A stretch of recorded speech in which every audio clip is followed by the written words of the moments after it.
of many years of good works are the mark of his integrity. The name demonstrates the core value of a jurist. The value means the ethical principle by which lived, and this included his integrity, discipline, and how seriously he took his judicial oath. His words in the judgment of so many years after they were spoken and written down in our books and law reports are regarded as binding precedents in our judiciary. The name of the sage indeed continues to bestow great favor, blessings, and honor to the bearers. I heard that Mrs. Idegbe stylishly said the name Idegbe attracted her to Tony. Tony, congratulations. That's part of the heritage we are talking about.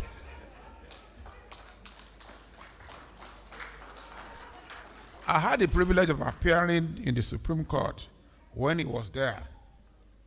I cannot say for sure that I did not fear him, because those days when juniors, even seniors, when they appear before judges of Supreme Court, they did so with lots and lots of trepidation.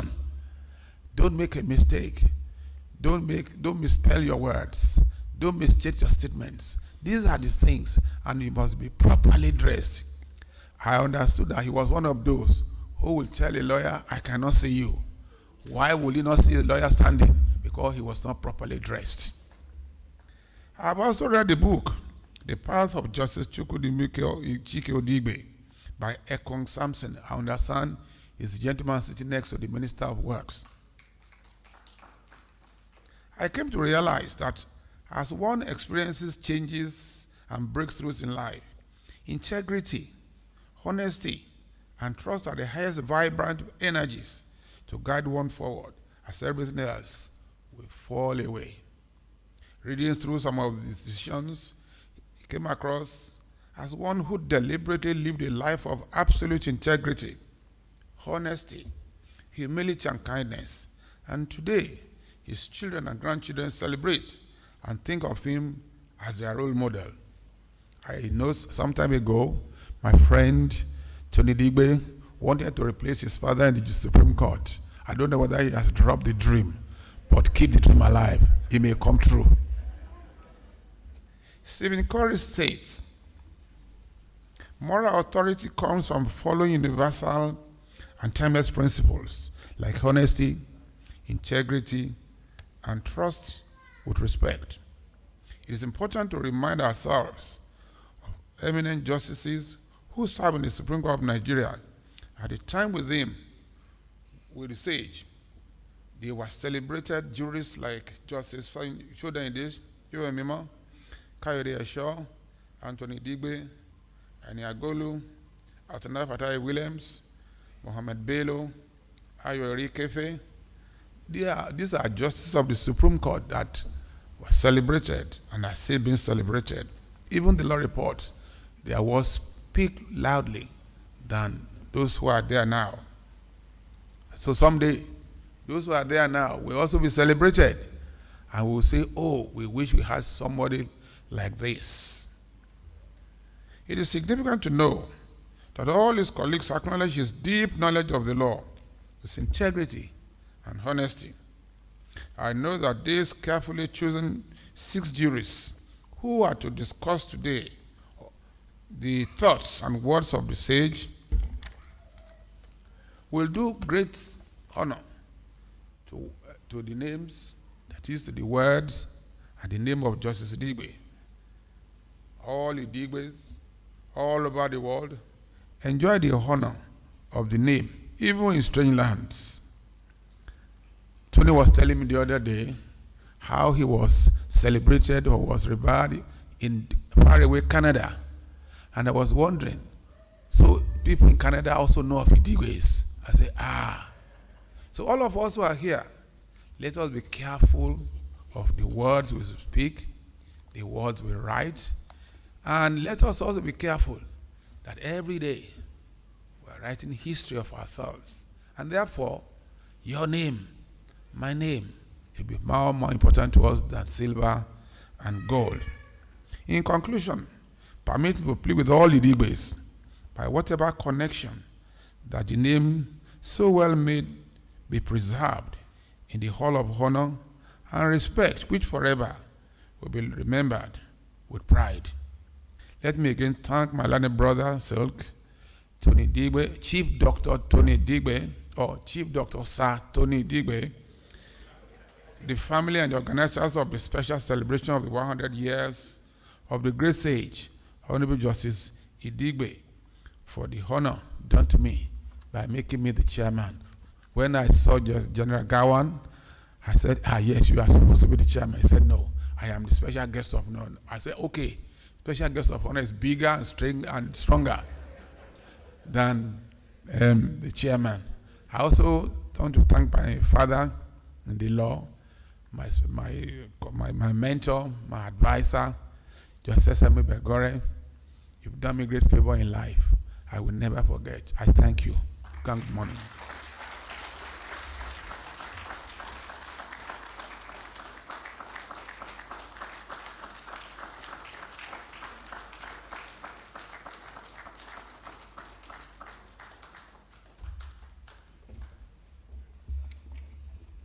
Thank you very much, sir. Can we please give him another round of applause?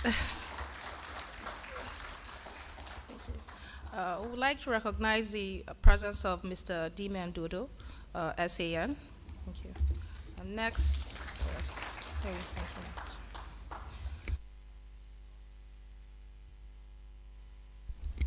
you.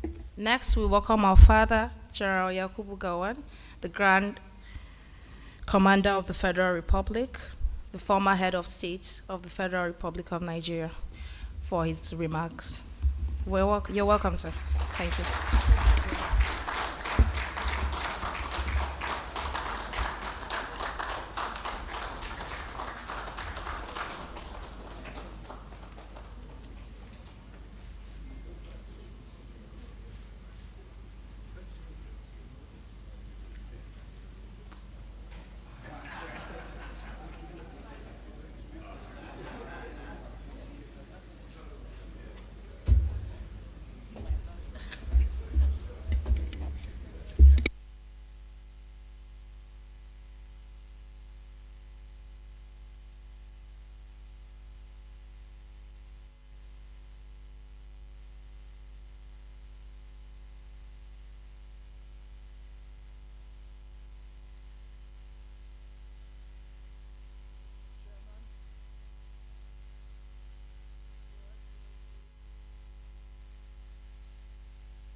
Oh, sorry, you see, technology.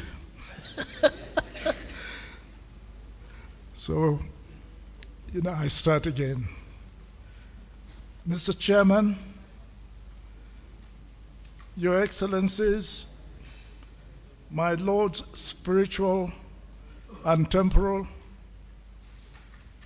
eminent benchers,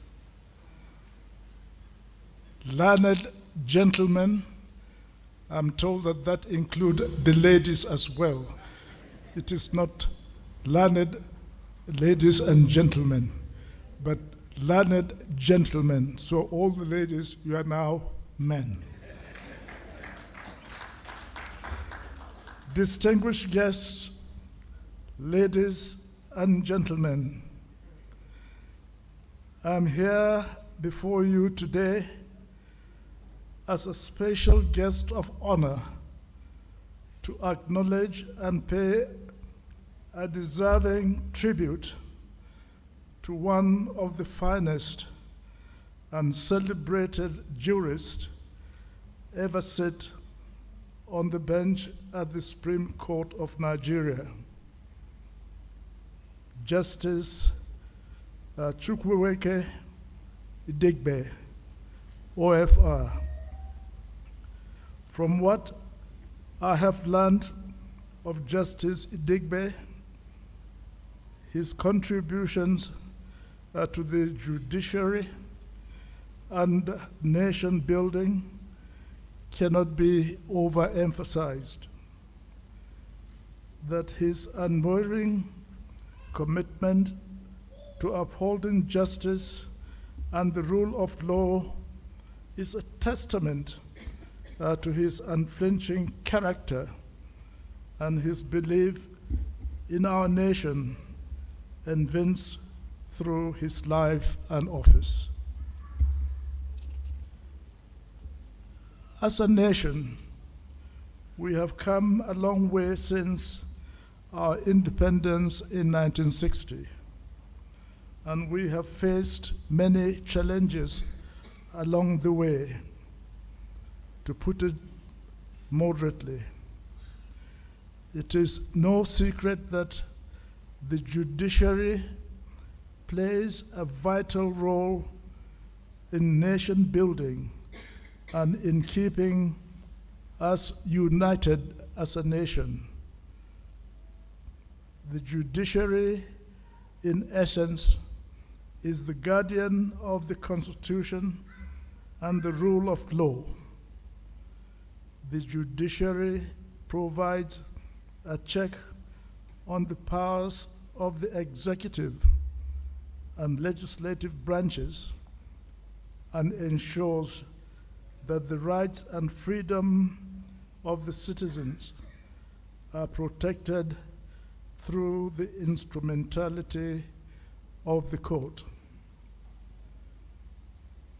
As a former military leader, head of state, I have seen and known firsthand the importance of the judiciary in maintaining stability and order in our society.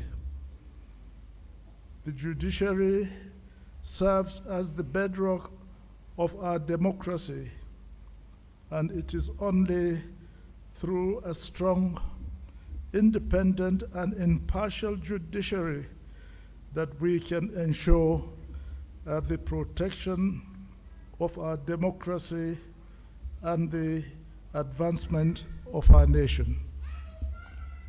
The judiciary has over time maintained their enviable status as the beacon of hope for our democracy, serving as the balance between every class and truly the hope of the common man.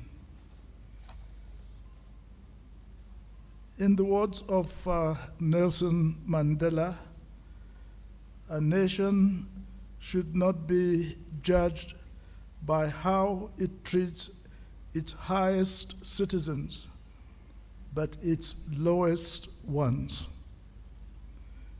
This quote highlights the importance of fairness and justice in any society. Justice Idigbe has demonstrated that he embodies these ideals, and he worked tirelessly to ensure that every citizen of this great nation is treated fairly and justly. Justice Idigbe's life and work on and off the bench exemplifies the ideals of integrity, courage, and service. His unwavering dedication to justice and fairness has been a source of inspiration to many, and his legacy will continue to live on the generations to come, for generations to come. I have learned, and I am particularly intrigued by his unflinching bravery and judicial activism demonstrated by the late jurist in a number of cases. Now, don't tell me, I'm not a lawyer, so I do not, and I was not there.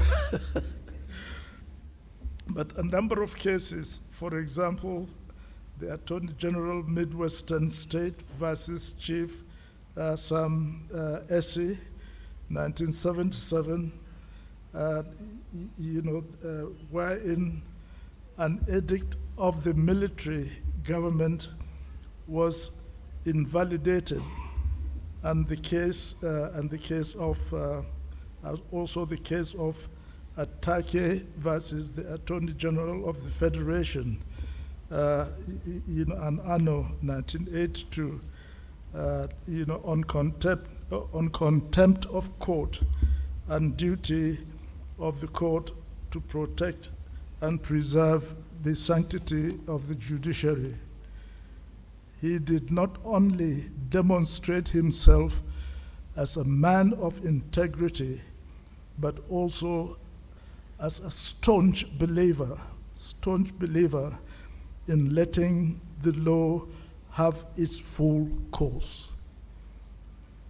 I'm happy that either 4 or 6 jurists are scheduled to discuss about 4 or 6 notable decisions of the late Honorable Justice Chike Idigbe, Justice of the Supreme Court, and to review the impact of his pronouncement, on the Nigerian law jurisprudence. So as we move forward as a nation, let us not forget the role that the judiciary plays in nation building, especially the apex court, in its carrying out its duty of questioning the veracity of the decisions of the lower courts. As such, we need to allow the apex court their deliberations and come up with their decisions, and as the public to be humble enough to accept their decisions as final in order to maintain the sanctity of the judiciary as individuals and institutions. I think this is very important at this stage with all the litigations, tribunals, etc. that are now going on. Let us give the judiciary the opportunity to do their work, and let us accept their decision as it is.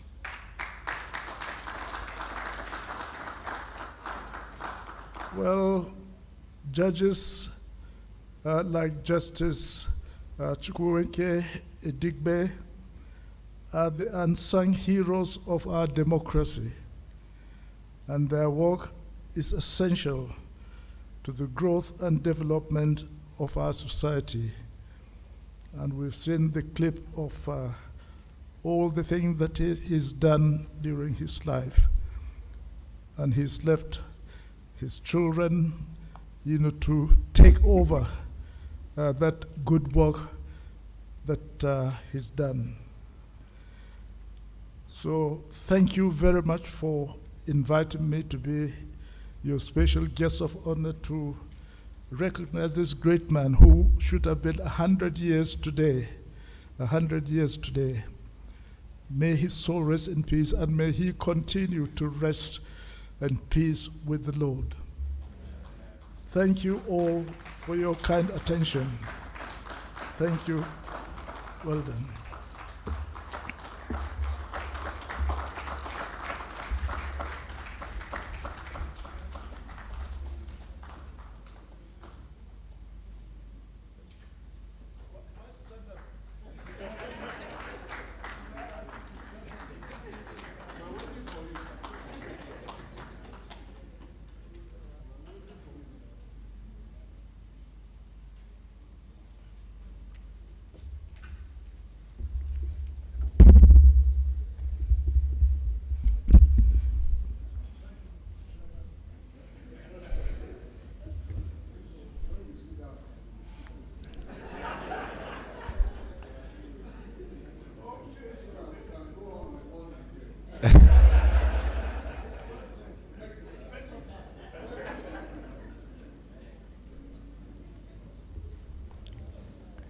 Thank you very much, Your Excellency.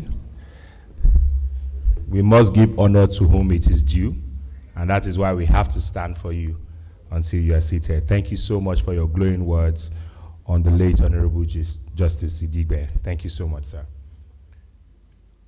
I would like to recognize the presence of my Lord, Honorable Justice Nnamdi Digba of the Federal High Court. Thank you very much, my Lord, for joining us. I also recognize Dr. Abdul Indanusa, who has also joined us just now. Thank you very much for joining us.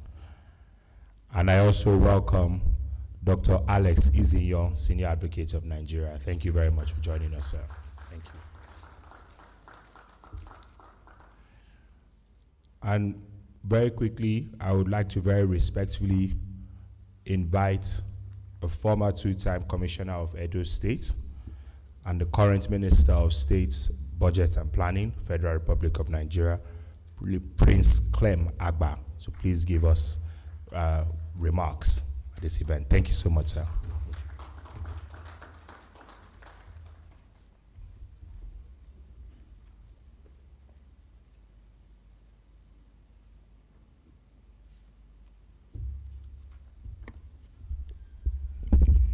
Your Excellency, the former head of state and the special guest of honor today, General Yakubu Gowon, GCFR,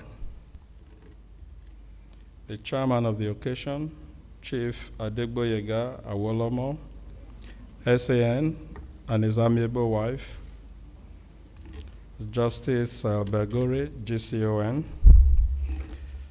distinguished ladies and gentlemen, permit me to stand on the protocols as earlier established by the former head of state. It is my honor, privilege, and pleasure to deliver this goodwill message at this important gathering organized to mark the centenary celebration of Honorable Justice Chike Idigbe, the quintessential jurist and fearless advocate of the rule of law, who gave the best of legal interventions in all areas of human endeavor. Justice Idigbe had the unique opportunity of bestriding the legal profession like a colossus and is remembered not only as a jurist par excellence, but also as an advocate for equity, justice, and fair application of the rule of law.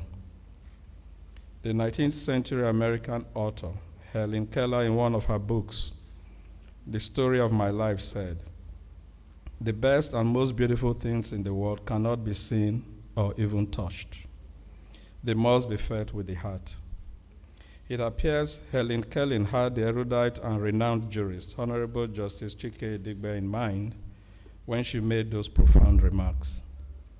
The late jurist was indeed never bothered about the most beautiful things of the world, but how to make positive impact in the lives of the Nigerian people, using the instrumentality of law as a tool for social change, because he believed, and rightly so, that law not only laid down the norms which were acceptable to a given society, it also laid down the norms which the society should adopt in the interest of its own welfare.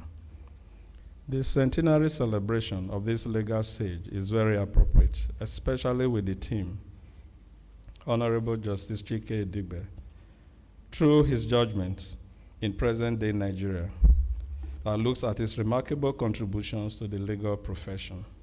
He was renowned for his landmark judgments, which continue to benefit Nigeria's jurisprudence to this day.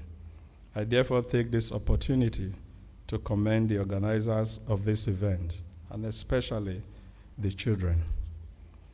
The government of President Muhammadu Buhari, GCFR, is certain about the nexus between law and the development, and believes that law can be used as an instrument to promote economic and social development, because economic development involves much more than the country adopting the appropriate growth-enhancing policies, but the right application of the rule of law, since the rule of law is a prerequisite to draw foreign investments and boost economic growth. The memorialization of Justice Chike Idigbe is a worthy addition to remind us of the evergreen legacies of this great patriot and nationalist, whose knowledge and application of the law have helped to promote and entrench progressive legal culture in Nigeria. I wish the late Justice Chike Idigbe's family well, and as we honor his memory, let us remember that the key to legal excellence in a globalized world is for lawyers to be prepared with the relevant skills, knowledge, technological sophistication, diligence, and justice, which are the very ethos that Justice Chike Idigbe spent his legal years espousing. Thank you very much for your kind attention.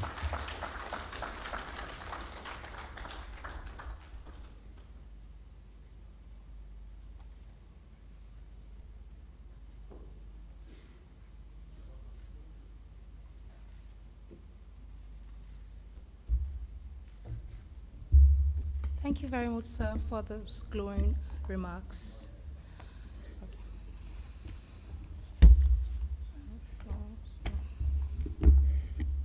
Okay. Next, we welcome our keynote speaker, Honorable Ekong Samson, PhD. Yes. Thank you, sir.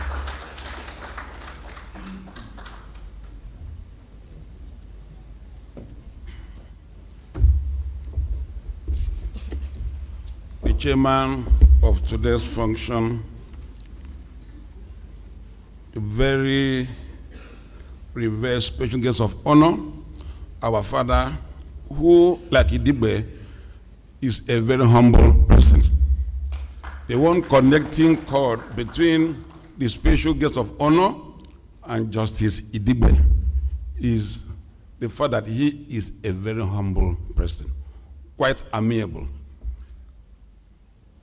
My Lord, the former Chief Justice of Nigeria, Justice S.M.L. Belgore,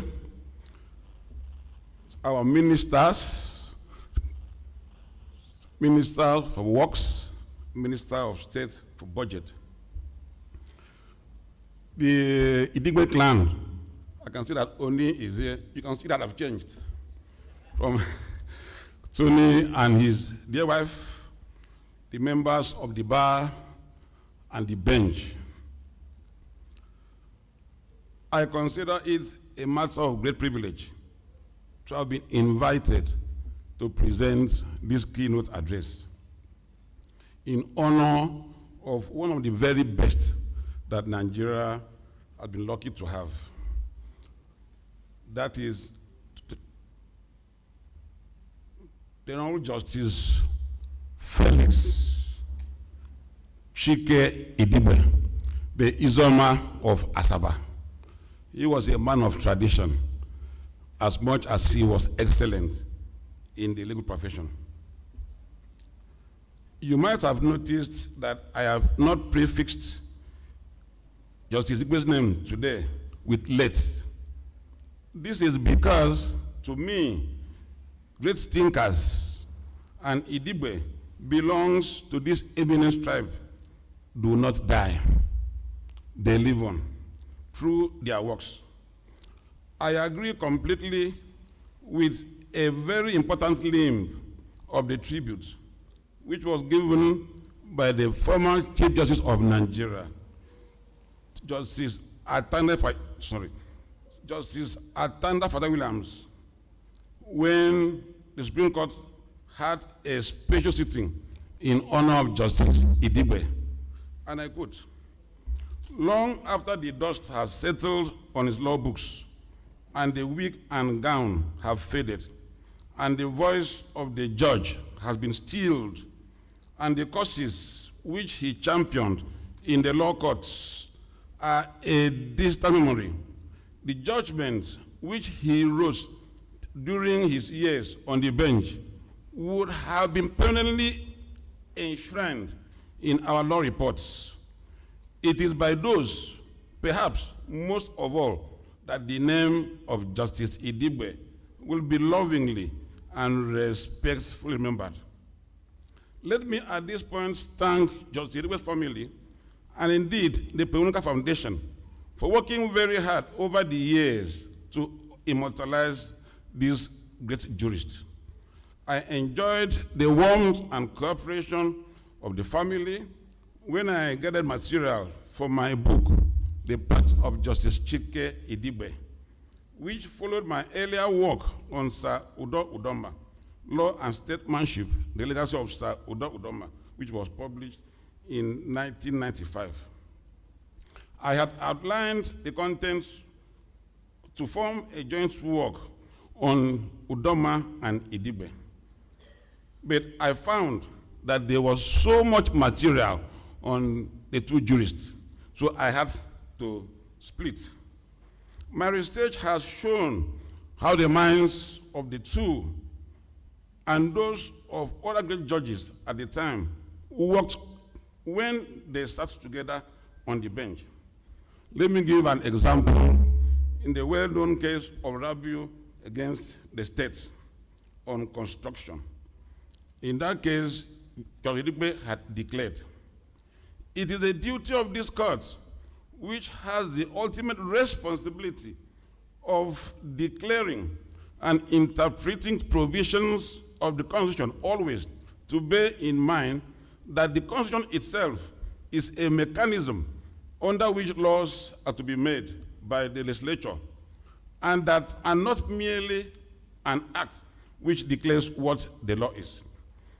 Accordingly, where the question is whether the Constitution has used an expression in the wider or in the narrower sense, the court should always lean, where the justice of the case so demands, to the broader interpretation, unless there's something in the context or in the rest of the Constitution to indicate that the narrower interpretation will best carry out the object and purpose. Sir Udo Udoma also offered his own deep perspective in the decision of the Supreme Court in that case, this way. Where the question is whether the Constitution has used an expression in the wider or in the narrower sense, in my view, this court should, whenever possible, and in response to the demands of justice, lean to the broader interpretation, unless there is something in the text or in the rest of the Constitution to indicate that the narrower interpretation will best carry out the objects and purposes of the Constitution. You can see how the minds of two great judges can work like twins. It has been well established how Judge Idibwe laid basic premises for the law. He was born in Kaduna on August 12, 1923, to Alexander and Christy Idibwe. There is a lot to suggest that he was a special one. He was the only child who survived from the womb of his mother, Christy. In fact, she buried 8 of her children. That's to say that Chike Idibwe was treated like an egg in the house, and there was considerable anxiety at home as he grew. The boy was some prodigy, very inquisitive, very adventurous, but skillful in craft. Without any formal training, Chike could dismantle wristwatches, radios, and bicycles, and fix them perfectly well. Even as a boy, he was exceptionally gifted on the piano and could conjure notes to the astonishment and delights of the elders. At the age of 6, he was enrolled at St. Mary's, Port Harcourt, then went on to the famous Christ the King's College in Onitsha in 1937. Among his classmates at the time were the great Pius Okigbo, great economist, Justice Opota, and J.C. Onwuike, because we all know that Opota later became a justice of the Supreme Court. In 1943, Chike passed his Cambridge examinations in Division 1 and obtained an exemption from the London matric. Initially, he wanted to study engineering, but one morning, he announced to his parents that he has changed his mind, that he had moved from engineering to law. The parents were shocked. But being the only child, they were helpless, so they allowed him to proceed with his vision to read law. I think later they were happy that he took that decision. Of course, Idibbe changed to law because he said that he had a dream in which he was fully roped in a court that was jam-packed, and he won a sensational case. That helped convince his parents as well. Chike went on to read law at King's College, where he won the coveted Foster Campbell Prize in criminal law in 1947 in the University of London. In 1946, he graduated with second class, the LLB. He was called to the Middle Temple at the age of 23 in March 1947. He returned to Nigeria and was enrolled to practice. That's in 1947. There were clear signs of the emerging hero. Chike was the first lawyer from what was the then Asaba Division. He began his legal practice in Warri, and his practice grew, and he did very, very well. He set up his practice with the name PUNUKA. I think in Igbo that translates to come out of trouble. And really, he took a lot of people out of trouble. He got married in 1949 to Ofune.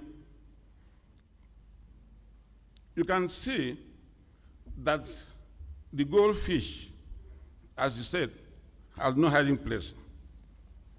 In 1961, Idigbe was appointed a judge of the then High Court of Eastern Nigeria. In 1964, at the age of 41, he was elevated to the Supreme Court bench. He also served as Chief Justice of the Midwest, and he did very well. The Civil War interrupted his career on the bench. Caught on the Biafran side of the conflict, he sat on the side of other jurists in the Biafran Court of Appeal. This may not have been known.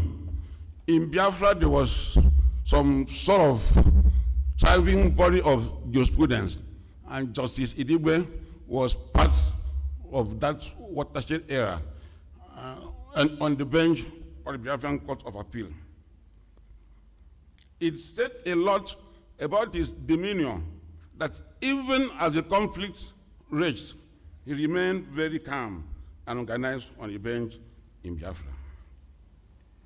In 1975, he was reappointed to the Supreme Court of Nigeria to contribute to what is easily identified as a watershed era in the history of the Supreme Court of Nigeria.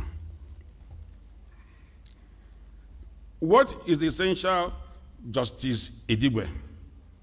The essential Justice Idigbe lies in the profundity of his thoughts and in his sense of decorum.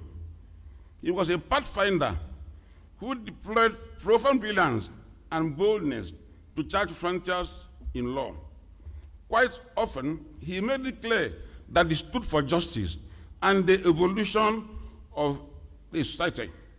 If I may quote again from the tribute of Justice Attorney Williams, CJN, and I quote, Justice Idigbe was the very embodiment of the law, whether it was a common law, customary law, statute law, or the construction or the constitution of the Federal Republic of Nigeria.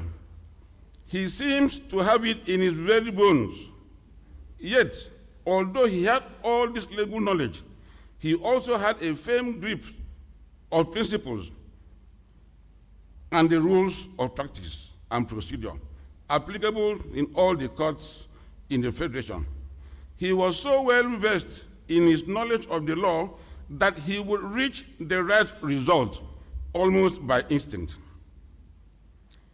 It would be in the same vein that the great Chief F. R. Williams, SAN, spoke of Justice Idigbe's, and I quote, unrivaled capacity to get quickly to the heart of the matter or matters in debate. I was not taken aback when Justice Oputa told me in Oputa, and I quote, if you convince Idigbe, you convince the Supreme Court. If you convince Idigbe, you convince the Supreme Court.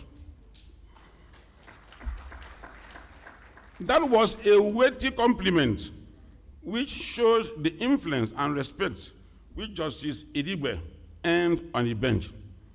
As a result, our jurisprudence benefited extensively from his rich mind. As I observed in the report of Justice Chike Idigbe, his return to the Supreme Court in 1975 became a major catalyst of what could be described as a most progressive epoch in the history of the Supreme Court of Nigeria. His judgments showed his preparedness to move the law and society forward. He was never deterred by lack of or scant precedent.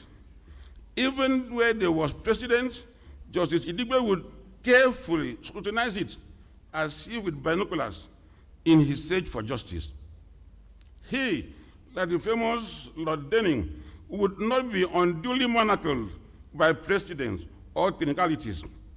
For instance, the principal question that arose for determination in Ogbunia versus Okudo was devoid of any direct judicial decision, authority, or comment. Yet, Justice Idigbe deftly led the Supreme Court to fill the gap. At the Supreme Court, Idigbe JSC wrote some of the most difficult yet unacceptable decisions as he consistently trod the path of substantial justice. In McLean against Inlax, he led the full panel of the Supreme Court to overrule its line of authorities, which appeared at the time untouchable.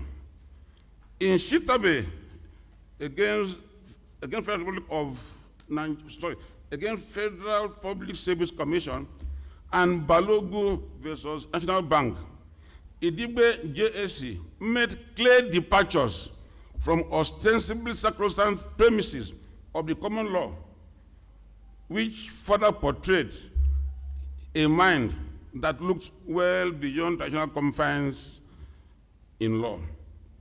Also in Usoro against Shell, Atitigo and Beatrice, Mutual Aid Society against Akerele, these cases came from a consistent well of reasoning that could be attributed to Justice Idigbe's mind, both from his days on the High Court and on the Supreme Court bench.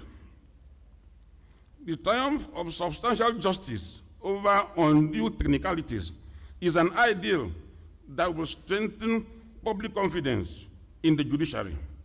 May I add that in realizing this objective, even our Supreme Court should not shy away from revisiting its earlier premises on which it erected a decision if the circumstances call for that, in the interest of justice. Although Kaudensho JSC had warned in Adigu versus AG of Oyo State that the Supreme Court is a super court and the justices of that court are supermen, the dynamic nature of our society and the very limitation of the human element could present a scenario for proper review and further evolution of law and jurisprudence. Of course, the Supreme Court has said in other cases that it could review decisions based on the circumstances. It is instructive that despite his high standing on the bench, Justice Idigbe took active interest in the development of his community.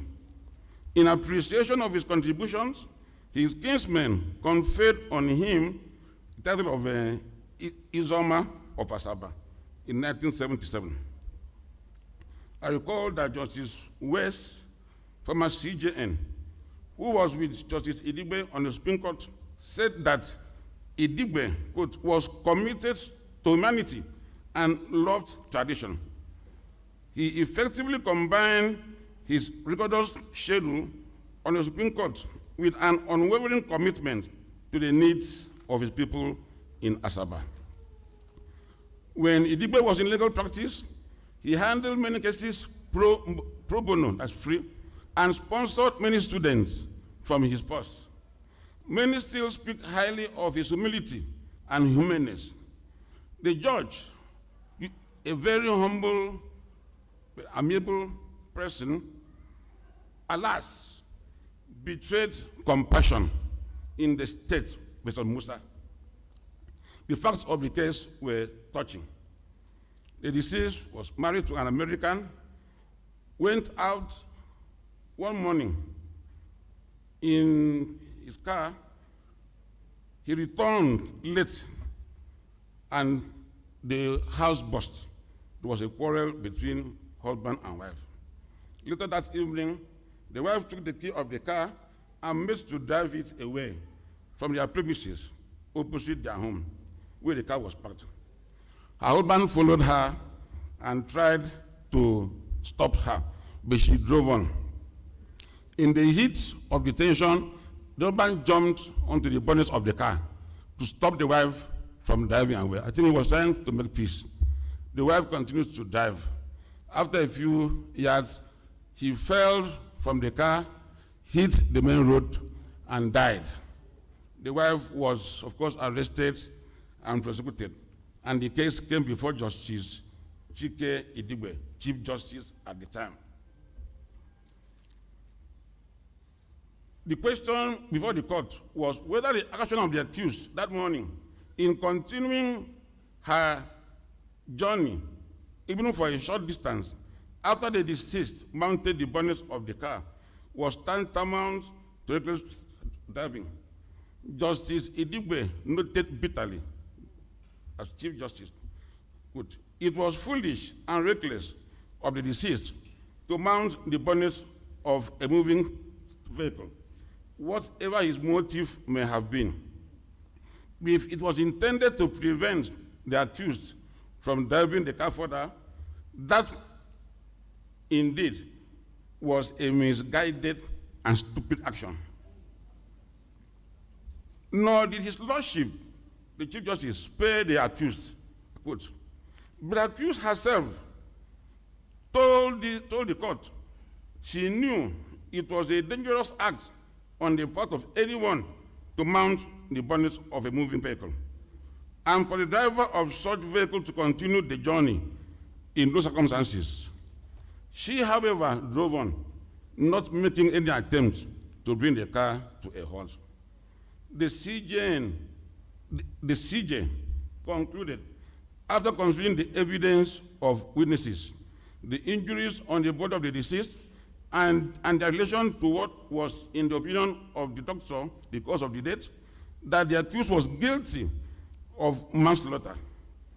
His lordship also found the accused guilty of reckless driving, but stayed sentenced on that count. There was pin-drop silence when time came for allocutus. D.E. Agangowa, for the accused, rose slowly to his feet. His delivery was excellent. He spoke like a thoroughly inspired character from Shakespeare. I quote, "This lady came to this country in pursuit of love. It has now struck a tragic note. I believe it will remain with the accused for life. The principal actor, accused, will be haunted by events which led to this prosecution. At the prime of her age, no woman wishes to be called a widow. She has been through a nightmare throughout the tendency of this case. I ask court to be lenient."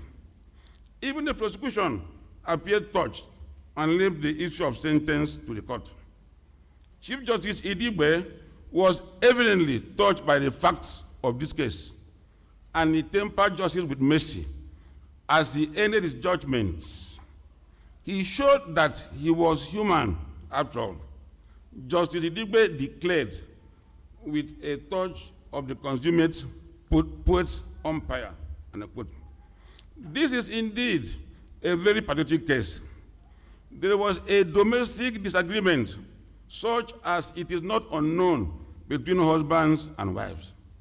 Accused walked out on the deceased, possibly in an effort to avoid an explosive situation.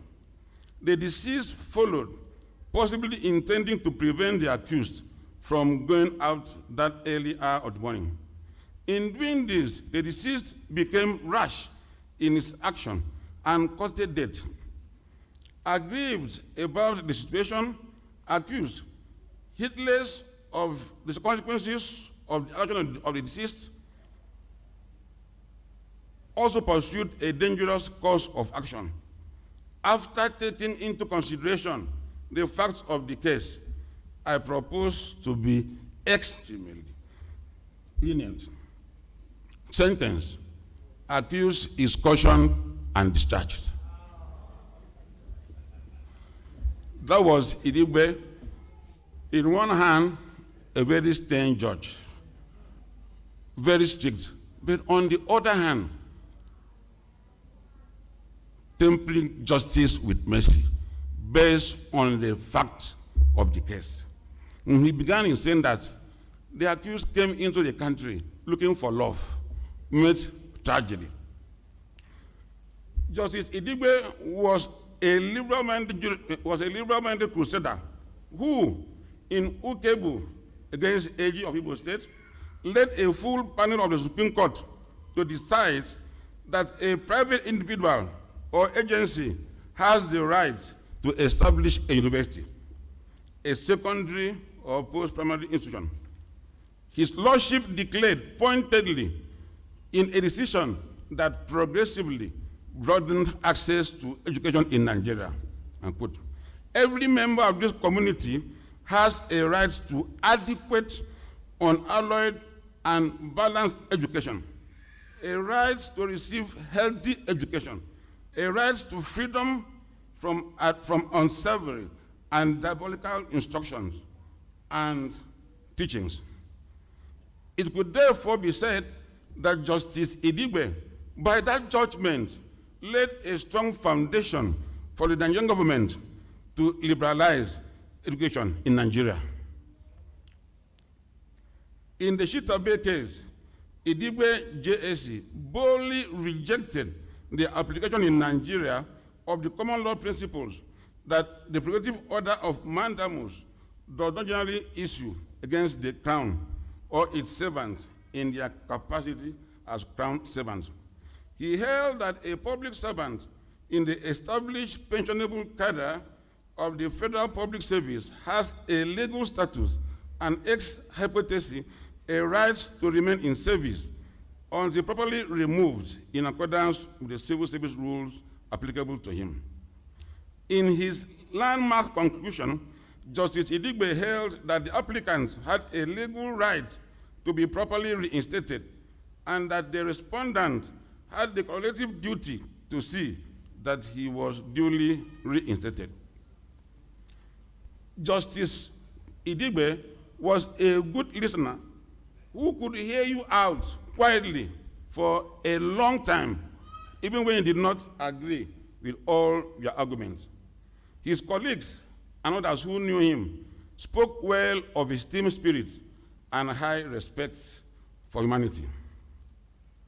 Justice Idigbe was brilliant, bold, hardworking, and foresighted, yet humble and humane.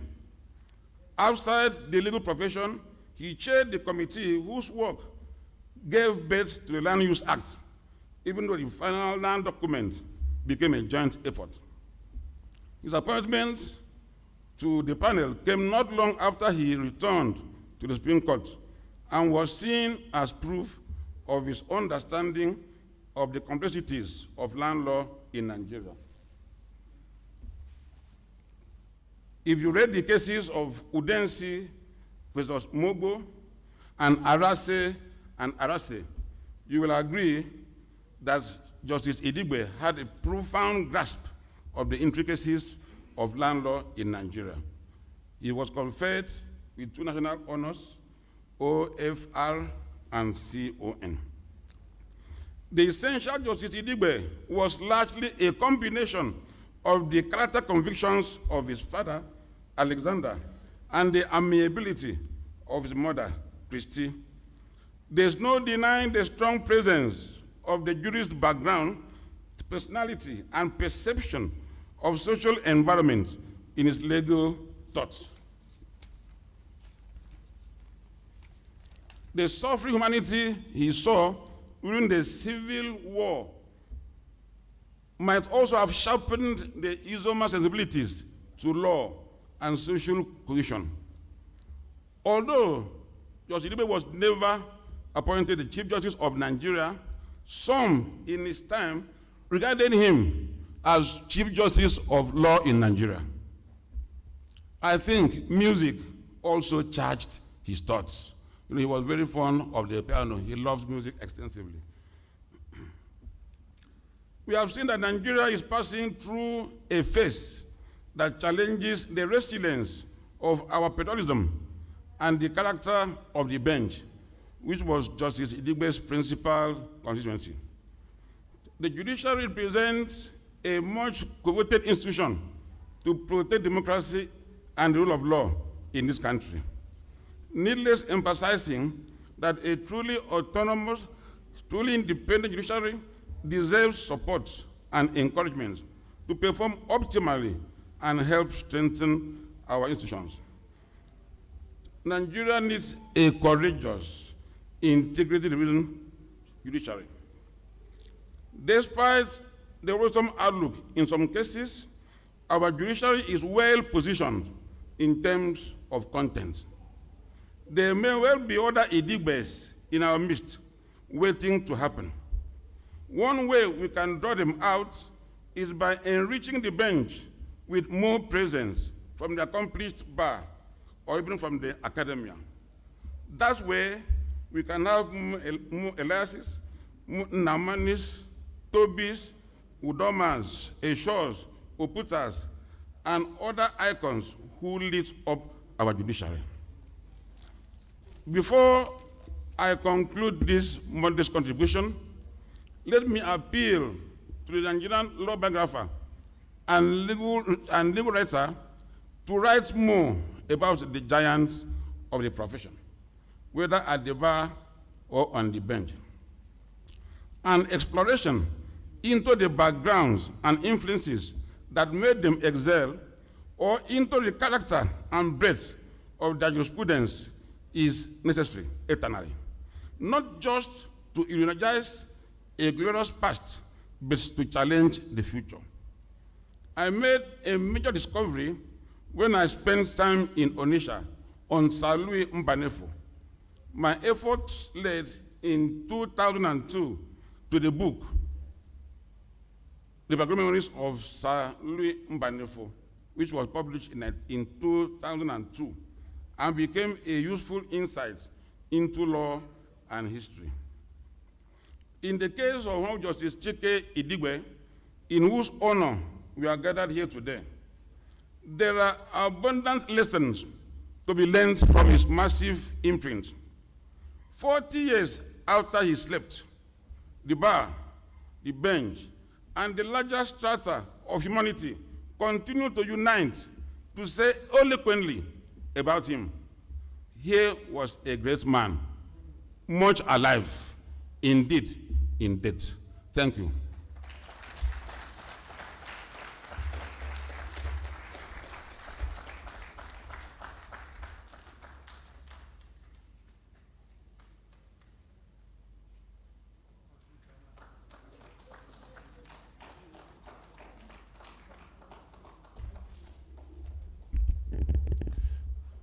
Please, another round of applause for our keynote speaker. Thank you.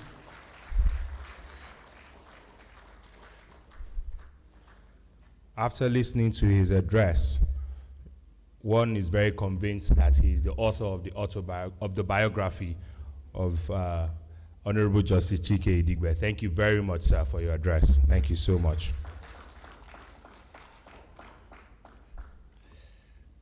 And so now we'll go into the panel discussions.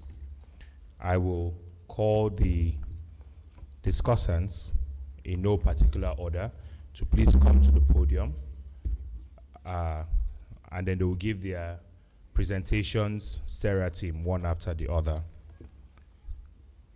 And so very respectfully, I call on former governor of Lagos State, an astute lawyer and politician, the Honorable Minister of Works and Housing, Honorable Babatunde Raji Fashola, Senior Advocate of Nigeria. Please come up to stage.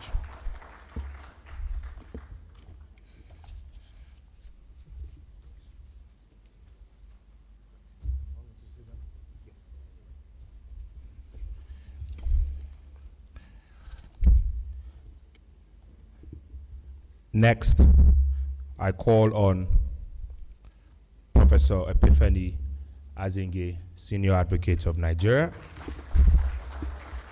the 5th Director General of National Institute of Advanced Legal Studies. Thank you very much.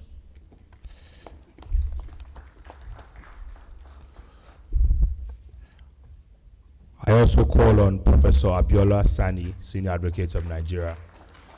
Thank you very much. A thought leader in taxation law, I must add. Thank you so much. I call on Professor Josephine Agbonika, Senior Advocate of Nigeria, and the Faculty of Law, Veritas University. Thank you so much.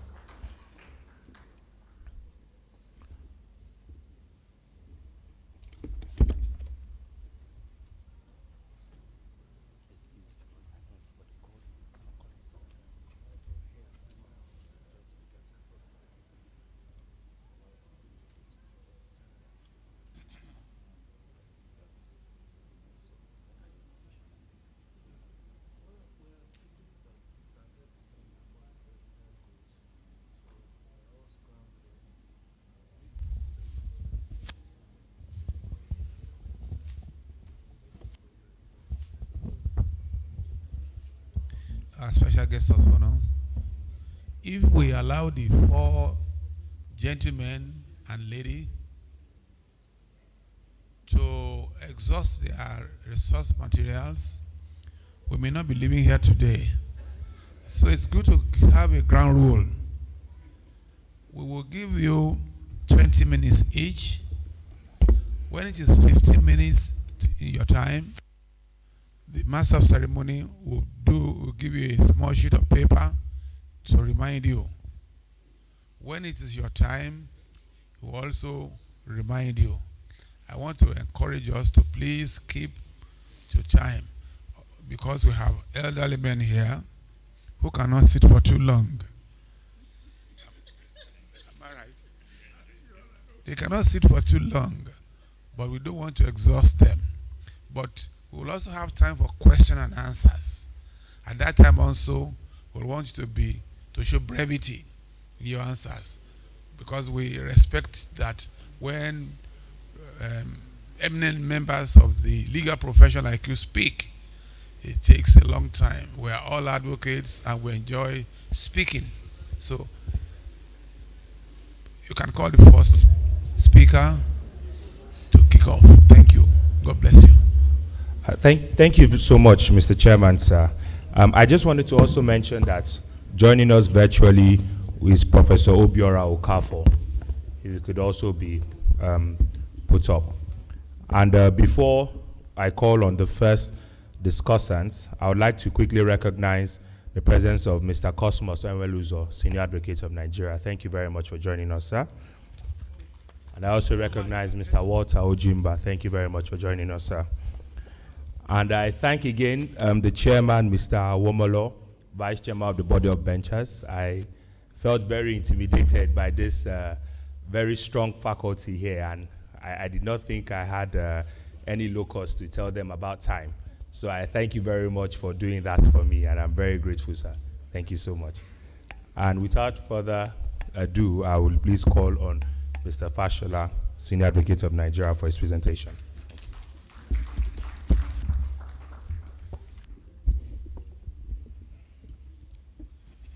Your Excellency, former Head of State, the Chairman, distinguished ladies and gentlemen, let me adopt the protocols that have already been well articulated.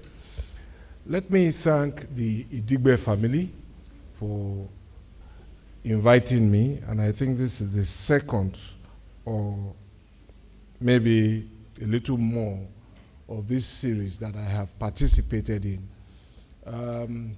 And I must commend all of you for holding on really to a legacy that is really difficult to quantify in terms of value, the Idigbe name. And may you also be very worthy torch bearers and torch passers to many more generations of that name. I commend you very much. I think that you will see that I am the only one who is not a professor amongst the panelists. In fact, the virtual participant is also a professor. And that is understandable. You see, I didn't like school. And for those of you who may not know, Professor Azinge was my lecturer in school. He taught me jurisprudence. And he's a very good teacher. He was very patient with us. Now, let me also thank the keynote speaker. And he has made my own version of the work much lighter. And I believe also he has covered a lot of grounds about the cases that we could possibly have and bring under consideration.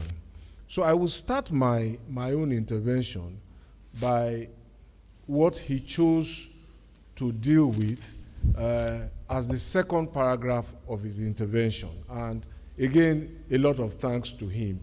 What I chose to open with, I got from his book on Justice Idigbe, and that was a tribute of the CJ and then Atonda Fatai Williams in that lecture. And I think the relevant part I just wish to emphasize is the part that long after Justice Idigbe has left us, his judgments will continue to communicate with us. And that is so far-sighted and so visionary. And here we are, 4 decades after, and this is what all of us have come to discuss, Justice Idigbe's judgments, how he speaks and how he continues to live with us. And we've seen some of the places where he has really impacted our work.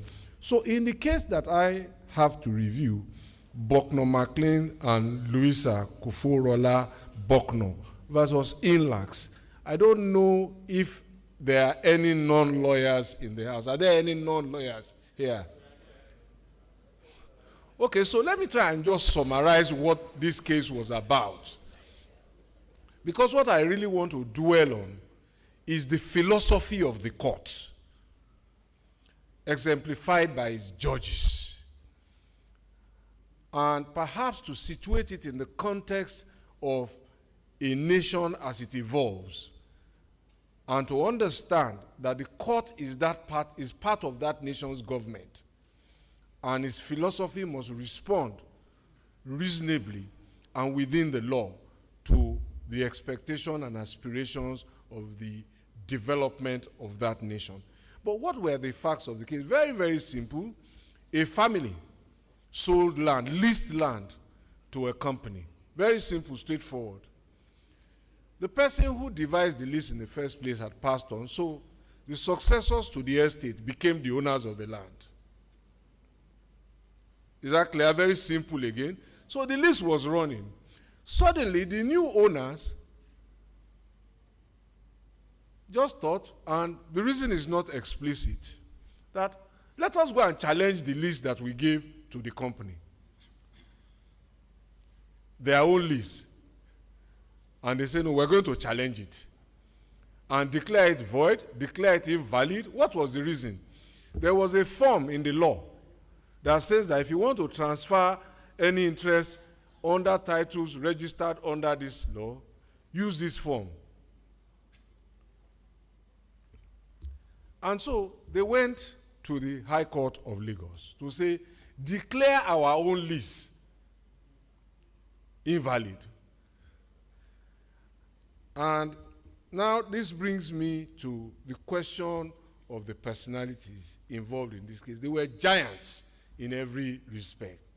From the judge that tried it, Justice Adefarasi, the late father now of Pastor Paul Adefarasi, and husband of Hilda Adefarasi, and I see General Gowon nodding his head because he knew them very well. And then, of course, the lawyers. F.R.A. Williams, Alfred Kasumu, J.A. Cole, very formidable legal team, Amao Akpampa, and the stage was set for high stakes and high drama. And then when you look at the panel of jurists on the Supreme Court, there was Justice Idigbe and his colleagues, giants of the time, as the chairman of the occasion had alluded to. So the High Court said, yes, we agree, and we will not give effect to this lease because the form was not used. There are previous decisions of the Supreme Court on this matter, and those decisions, Ounmi and Patterson Zokonis, and I believe Jamal Engineering and Shell BP, we have decided that these forms must be used. And so the company now said, okay, let's go to the Court of Appeal and see what will happen there. And off they went to the Court of Appeal. In the Court of Appeal said no. I mean, this doesn't make sense. Even if the form was not used, let us look at the substance of this matter. What really is the heart of the matter? What wrong have these people committed? And the Court of Appeal said they overruled the trial court. And so these plaintiffs now became the appellants in the Supreme Court, and they came to the stage that we have asked to discuss. And there was a Supreme Court following in the finest traditions of the Commonwealth and common law jurisprudence, following its own precedents. And this is important. The Supreme Court, once it has decided a case, will decide similar cases likewise. Why is this important? And this is a matter of philosophy and policy. So that members of the public, in ordering their affairs, have some reasonable certainty about what the law is. And that's why precedents are important in the legal profession. And so very, very, very, very rarely will the Supreme Court reverse its own previous decision.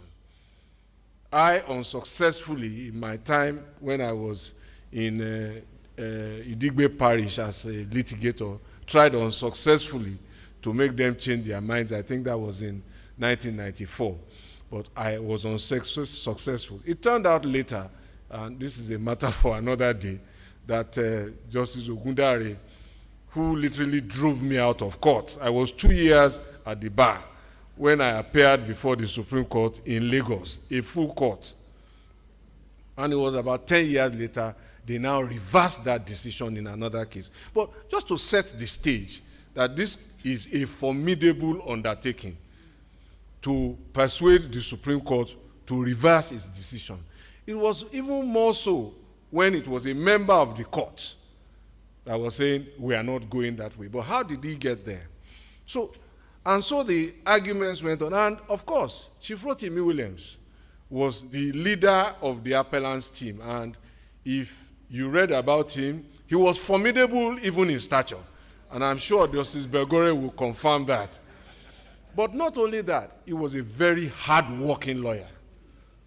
And if you have tried a case against him, I say this to younger lawyers, that if you tried a case against Chief Williams, if he had a good case, he will not lose it. If he had a bad case, you have to work to win it. His industry was really, really phenomenal. And so here he was now saying, look, you can't depart from your previous decisions. And this is where the man in whose honor we gather came to the stage and to the center to say, no, yes, we have laid the precedents. And he told his brother justices, I am not going to follow you. We are going to change those laws. But how did he get there? There was one thing that drove at his mind. And maybe in today's world, you would probably call it 419. That how can these people say that their own lease is no longer binding? How can you have this kind of transaction? Take pecuniary benefit and then turn around because of some form and say, this is not going to happen. But there was still hurdles to cross. His sense of justice was already clear that this was wrong. How to get at an answer that accorded with law was the hurdle. And I say this for members of the public who sometimes criticize our courts when they come to certain conclusions. The court's obligation is to do justice according to law. And I think that modification is always important. Yes, you may see an event, it may look like that to you.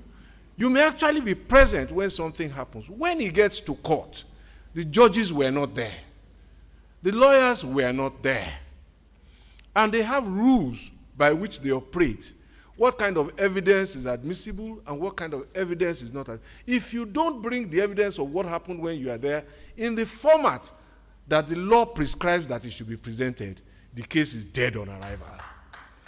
So I think this is important for members of the public to understand as they criticize our judiciary. We can only do justice according to law.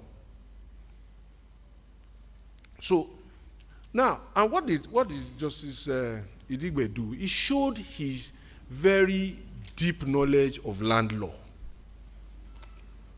One of the things he did, I think, in the version of the report, the All Nigeria Law Report series that I use, you will see there where he was drawing a clarity at page 200, where he was saying, yes, even if a deed of lease, which was prescribed, if you grant an interest, I think 3 years, then you must register it. And that if you didn't, it would not be void simply because it was not registered. There was some relief in equity. And again, for law students and lawyers, you will know that when the law really becomes difficult, some say it is an art, I think it can just become difficult. There's always recourse to equity. Equity is really about conscience and good deeds, about the best values. And wherever you then, and I think one of the things he did here was to use the principles of equity to set the stage that equity will not aid fraud. You will not take undue benefit. And then he went to the, I believe it was the Onwumi case, to go back to some of the basic things they teach in first year law about how to extract the decision of a case. Because it is not everything that is said in a case by judges that is the decision. The decision must relate solely to the question determined and decided as framed by the parties. And sometimes in reaching those decisions, judges tend to say a little more than is necessary. But that is not precedent. It is what lawyers called obiter. And he tried to show immediately that there was a difference between the case at hand, Bucknor McLean, and Share, that there was a distinction to be made at page 200 of that judgment. And that all of the arguments that Chief Williams was canvassing were based on obiter, that the issue to avoid the document was not set down for hearing in the first earlier cases. And then, of course, I think the other point I just wish to then make was to show that this was the era immediately after the 1979 12 to 3rd case. And that was probably the peak of the period when cases went to court, people were dismissed, either the pleadings was not properly set, you didn't follow one form, and they left the court with a decision, but sometimes without justice. And there was that period of technicality. And I think this was a period when the court said, hey, this has to change. We will take a decision now based on where the justice of the matters lie, irrespective of the non-compliance with forms. And I think he set out very clearly, we are not asking you to then take this judgment and say, oh, we will ignore the form. We are not asking you to ignore the law. Wherever the law says follow a form, follow it.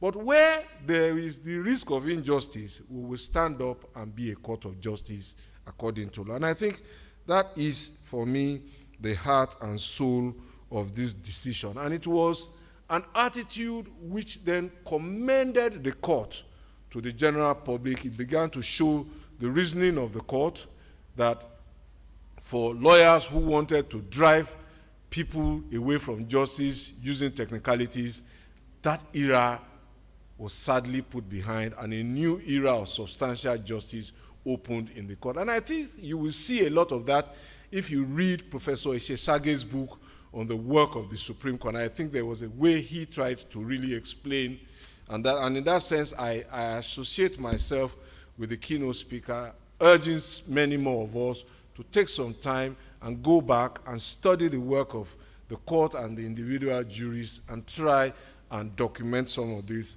for the next generation.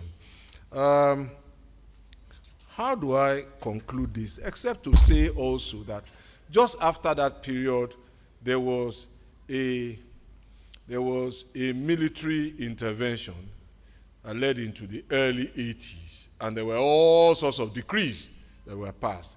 But it was on the back of this reform era of substantial justice that even if the decree said they had no jurisdiction, courts were saying, no, did you even comply with your own law before you oust our jurisdiction? And you will see then cases like Ojukwu and Lagos State and all of those kind of things. And I think that signified the era of a new Supreme Court. And this is not to say that courts do not face challenges. And that same Supreme Court has been scandalized before. And you remember the scandal of the, I was reading Olatunji Dare's tribute, as it were, to late Peter Pan. And there was a part there where he reminded me of the period when the Supreme Court was scandalized about limousines, Mercedes limousines.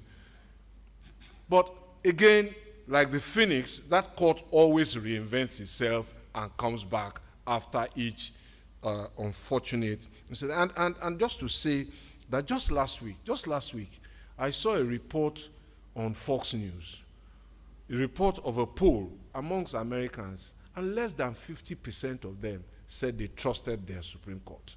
Less than 50%. And I'm not saying this to validate anything. I'm just saying this is what society faces from time to time in how it sees its response and how it sees its judiciary. And what is the heart of the matter now? It is something about precedent. Roe versus Wade, the right to choose and the right to life. And recently the Supreme Court has, in the United States, has said, look, we're going against the grain of Roe versus Wade. And so that is precedent that has stood for, I think, 2 or 3 decades that they have changed. And it is likely they may change their minds again. So let us understand that when judgments are made, they are first the sum total of the assistance that the court receives from lawyers. And let us as lawyers look at ourselves. How much research, how much assistance, how much preparation do we put to our cases in aid of the justice? And then, of course, the justices themselves. What is the level of their personal industry? And we've heard here that Justice Idigbe lived in his study. We've heard how prodigious his talent was. But everybody knows that talent alone is never enough. It is attitude. And there could be no greater tribute from anybody, man or woman, than the tribute from your peers. And we've heard here that his peers celebrated him as a leader of them, from Fatai Williams to Puta, who said, if you persuade Idigbe, we are persuaded. So distinguished ladies and gentlemen, I thank you once more, as we celebrate the life of this very, very great jurist and a torchbearer for what kind of juries we should have on our courts. I am done.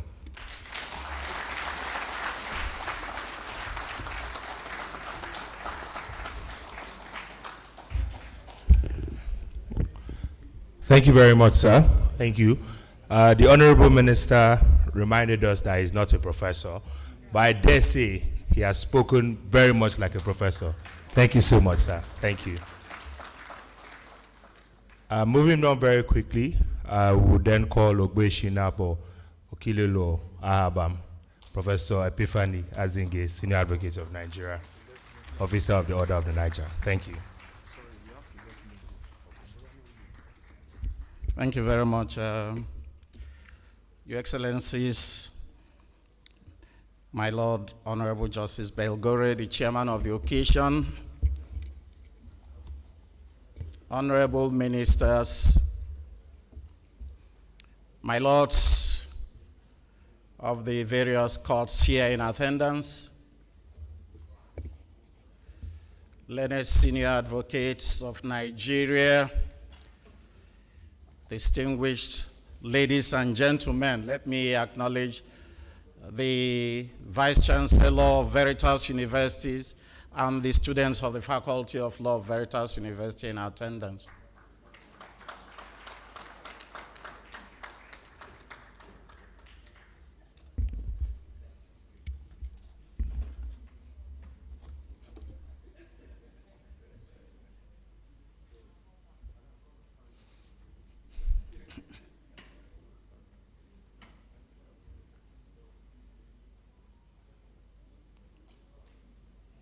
Chairman, my time is not running yet.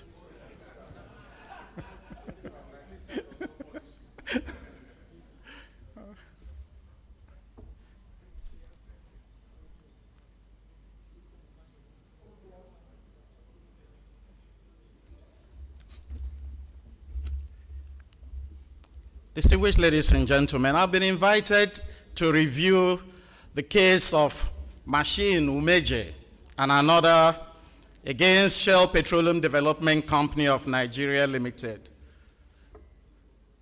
1975, 9 to 11 Supreme Court reprint at pages 103, 102 to 103, and exactly to look at the impact on present jurisprudence.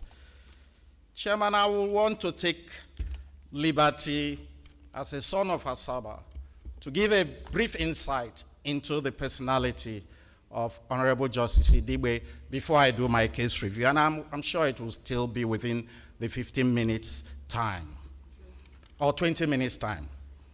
First, I consider it an honor and privilege to be invited as a discussant, and I believe that for that purpose, I'm the only person from Asaba who is speaking from here. Truth be told, I was never privileged to appear before him as a counsel, though I was called to the bar 3 years before his demise.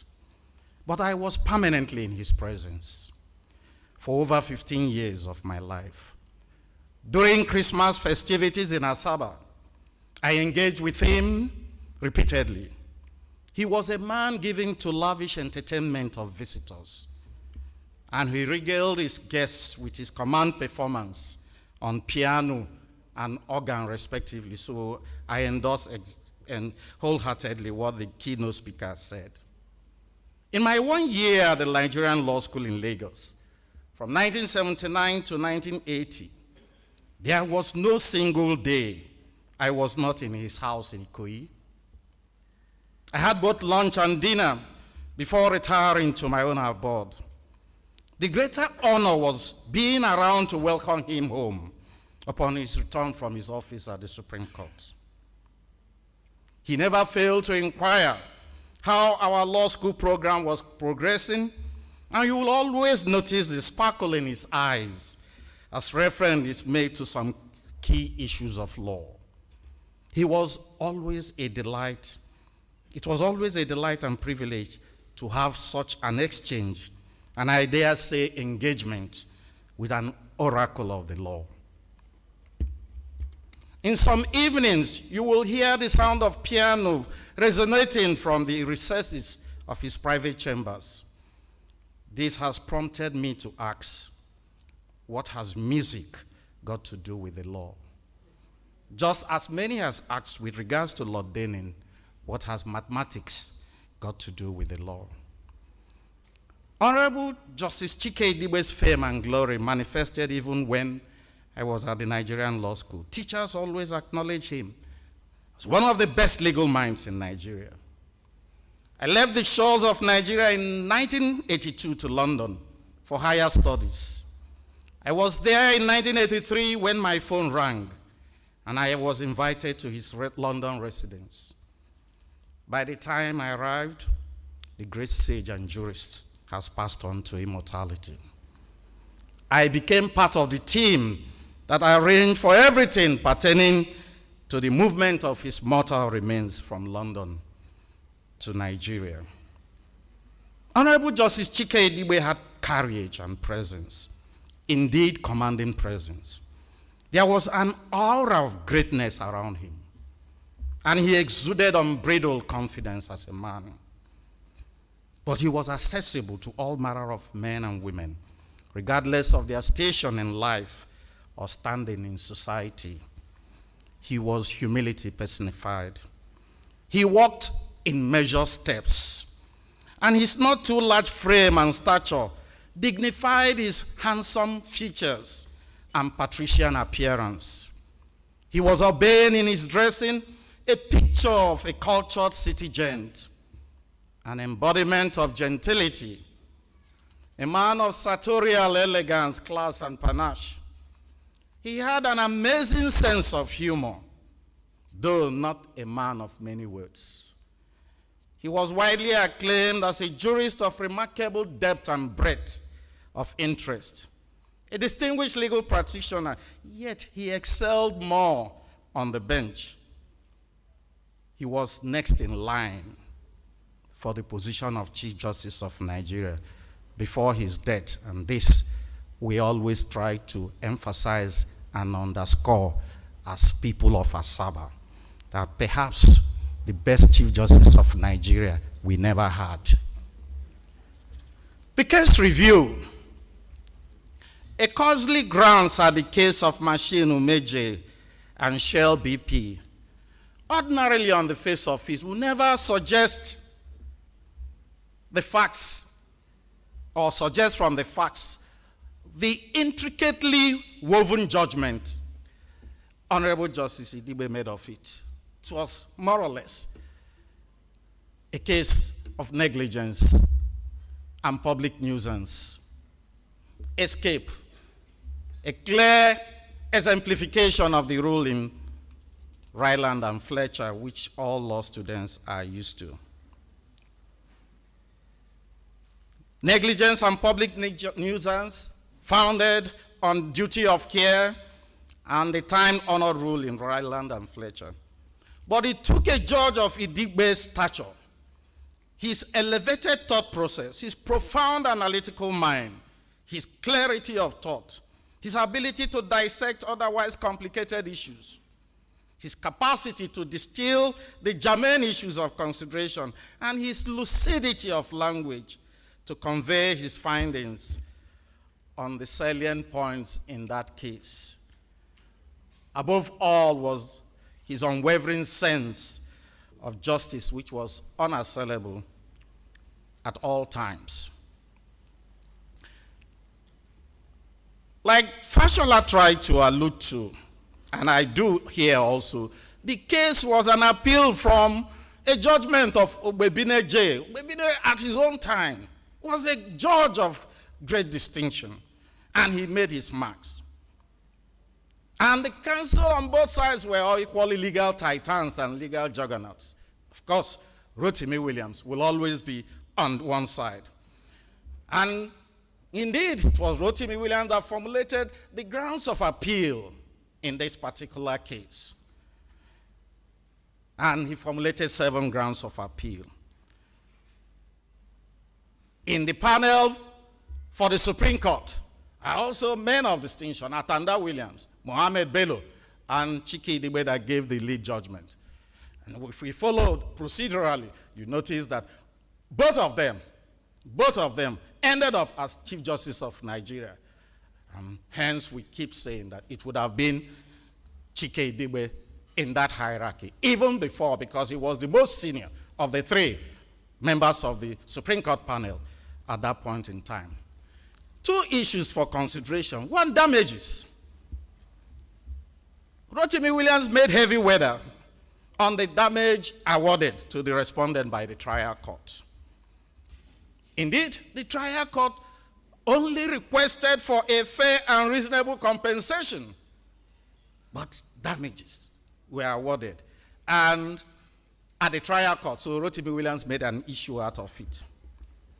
And it was for Idegbe to look at the matter closely, and drawing from the Housebridge law of England, he posited damages are in their fundamental character compensatory.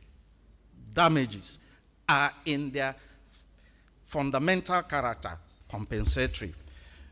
Whether the matter complained of a breach of contract or tort, the primary theoretical notion is to place the plaintiff in a position, so far as money can do it, as if the matter complained of had not occurred. But the Supreme Court went further through Justice Idegbe to issue a note of caution. And he said accordingly, we ought, therefore, to sound a note of warning that it is not intended that we should be understood as saying that in all cases, a claim in this form should be entertained. End of quote. A case where, though the Supreme Court yielded, but obviously found fault with the form of pleadings, and to that extent issued a caution that it should not be understood as saying that in all cases, a claim in this form should be entertained. Now, moving from the issue of damages, we come to the nexus between negligence and the rule in Ryland Fletcher, as Justice Idegbe espoused. In his lead judgment, ingeniously unraveled the nexus between negligence and the rule in Ryland as Fletcher, as deftly canvassed in the grounds of appeal by the appellant counsel Rotimi Williams. Even at that, the Supreme Court dismissed grounds 6 and 7 of the appellant's ground of appeal and found the trial court's judgment in that regard as unsatisfactory. Though, however, Justice Chike Idegbe set aside the award of damages in respect of respondents' lakes and farmlands. Now, this is where it's becoming a little bit tricky. We appreciate that in Ryland and Fletcher, the issue is an escape, one way or the other, in public nuisance that will cause havoc. Moving on in that regard. And mark you, by 1979, we were only being introduced to environmental claims in terms of oil spillage and what have you. But in this particular case, what Justice Idegbe did was to acknowledge, in trying to draw a parallel between negligence and public nuisance, that yes, a general damage in that order will not be entertained. So as regards lakes, which is general in character, and farmlands, no damage can be awarded. But in regards to ponds, because ponds have become personalized in terms of ownership, yes, damages can be. Because he now posited that for farmlands and lakes, no. But for ponds, which can be taken into consideration as involving ownership rights, yes, that can be taken into consideration. And they only awarded damages for the ponds because of the fishes that were affected by the oil escape daring from the Shell Development Company exploration factors. So what is evident from the judgment is a critical analysis of the intertwining of the law of negligence and the rule in Ryland and Fletcher Most significant is the application of the law to the facts of the case and the dexterity deployed by Honorable Justice Chike Idigbe in arriving at his conclusion. So 2 principles that have emerged from the case and impact on present jurisdiction as we've been invited to explore. 1, that a badly worded claim should not hinder the case of the plaintiff, as the court should look into the pleadings to ascertain the claim. 1. 2, that damages are fundamentally compensatory and pecuniary compensation the court awards to a person for the injury he has sustained by reason of an act or the fault of another.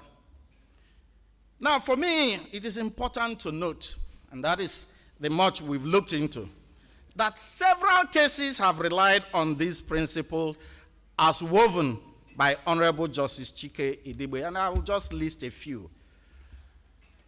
The matter was looked into at Mata and Choji and another, 2020 Court of Appeal. Idigbe was also endorsed in AZ Petroleum Products versus Surrogate 2019 Court of Appeal. Again, UBA PLC versus Vetex Ego Limited 2019 Court of Appeal. DHL International Nigeria Limited against Ademola 2018 Court of Appeal. Micah and others against Honorable Minister of the FCT and others 2018 Court of Appeal. Eborime against Olabegi and others 2018 Court of Appeal. Zenith Bank PLC against Emirates Creditors 2016 Court of Appeal. BB Apugo and others and Sons Limited 2016 Supreme Court. Orlando PLC and Abdullahi and another 2014 Court of Appeal. And Copec Construction Limited and Ikisola 2010 Court of Appeal. We've noticed that going further, the case of 1975 still resonates across our courts and obviously treated with a lot of reverence as far as the judgments of our courts and judicial precedents are concerned. But now, I move on to the relevance of that judgment to environmental protection and climate change litigation jurisprudence. Recall that the main issue in the Umeje case is environmental protection.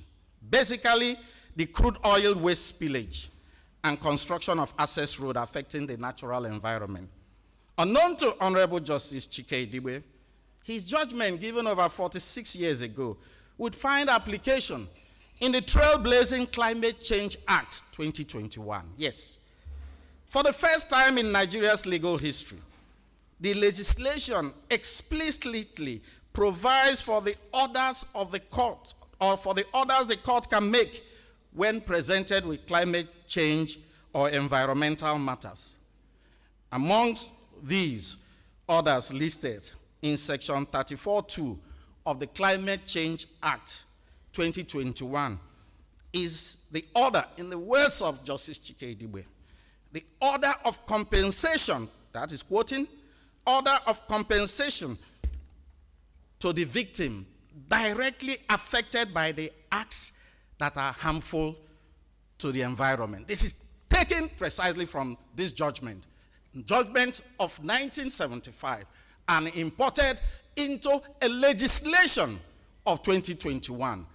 It shows how important this judgment has been and how well has been treated, not just in the courts, but to have formed a critical aspect of a legislation in this country. So we cannot underscore that enough. Having defined damages as being fundamentally compensatory in nature, pecuniary, and restoring the injured party to the position as if the action or inaction did not take place, one can state unequivocally that Honorable Justice Chike Idigbe, in the light of the Climate Change Act 2021, has indeed provided a platform for communities and individuals to seek restoration and protection of the environment. In my conclusion, I said, great legal minds continue to influence and impact our jurisprudence even from their graves. Honorable Justice Chike Idigbe belongs to the pantheon of legal legends. He attained immortality through his judgments, and today his pronouncement has helped to shape legislation, particularly the Climate Change Act. He will always be remembered. I thank you for your attention.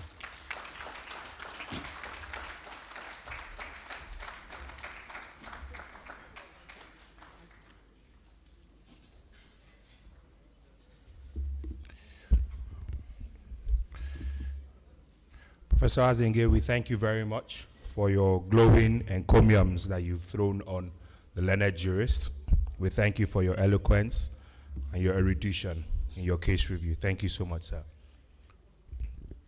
It would be remiss of us not to convey the deep apologies of Mr. Yakubu Chonoko Mekiao, Senior Advocate of Nigeria, Officer of the Order of the Niger, who is the 31st President of the Nigerian Bar Association. He was slated to be a discussant with us today as well. However, an exigency came up today this morning. He was with us throughout yesterday at Veritas University. He conveys his deep regrets and wishes us the very best of a symposium. And in that breath, I would respectfully like to recognize the second Vice President of the Nigerian Bar Association, CHUKWUNWEIKE Clement Ugo, Esquire, who is with us. Thank you so much, sir, for joining us. Thank you. And I also recognize Leonard Silk, Mr. CVC Hekwazu, Senior Advocate of Nigeria. Thank you so much for joining us, sir. Thank you. I then call on our next discussant, Professor Abiola Sani, Senior Advocate of Nigeria, for his case review. Thank you, sir.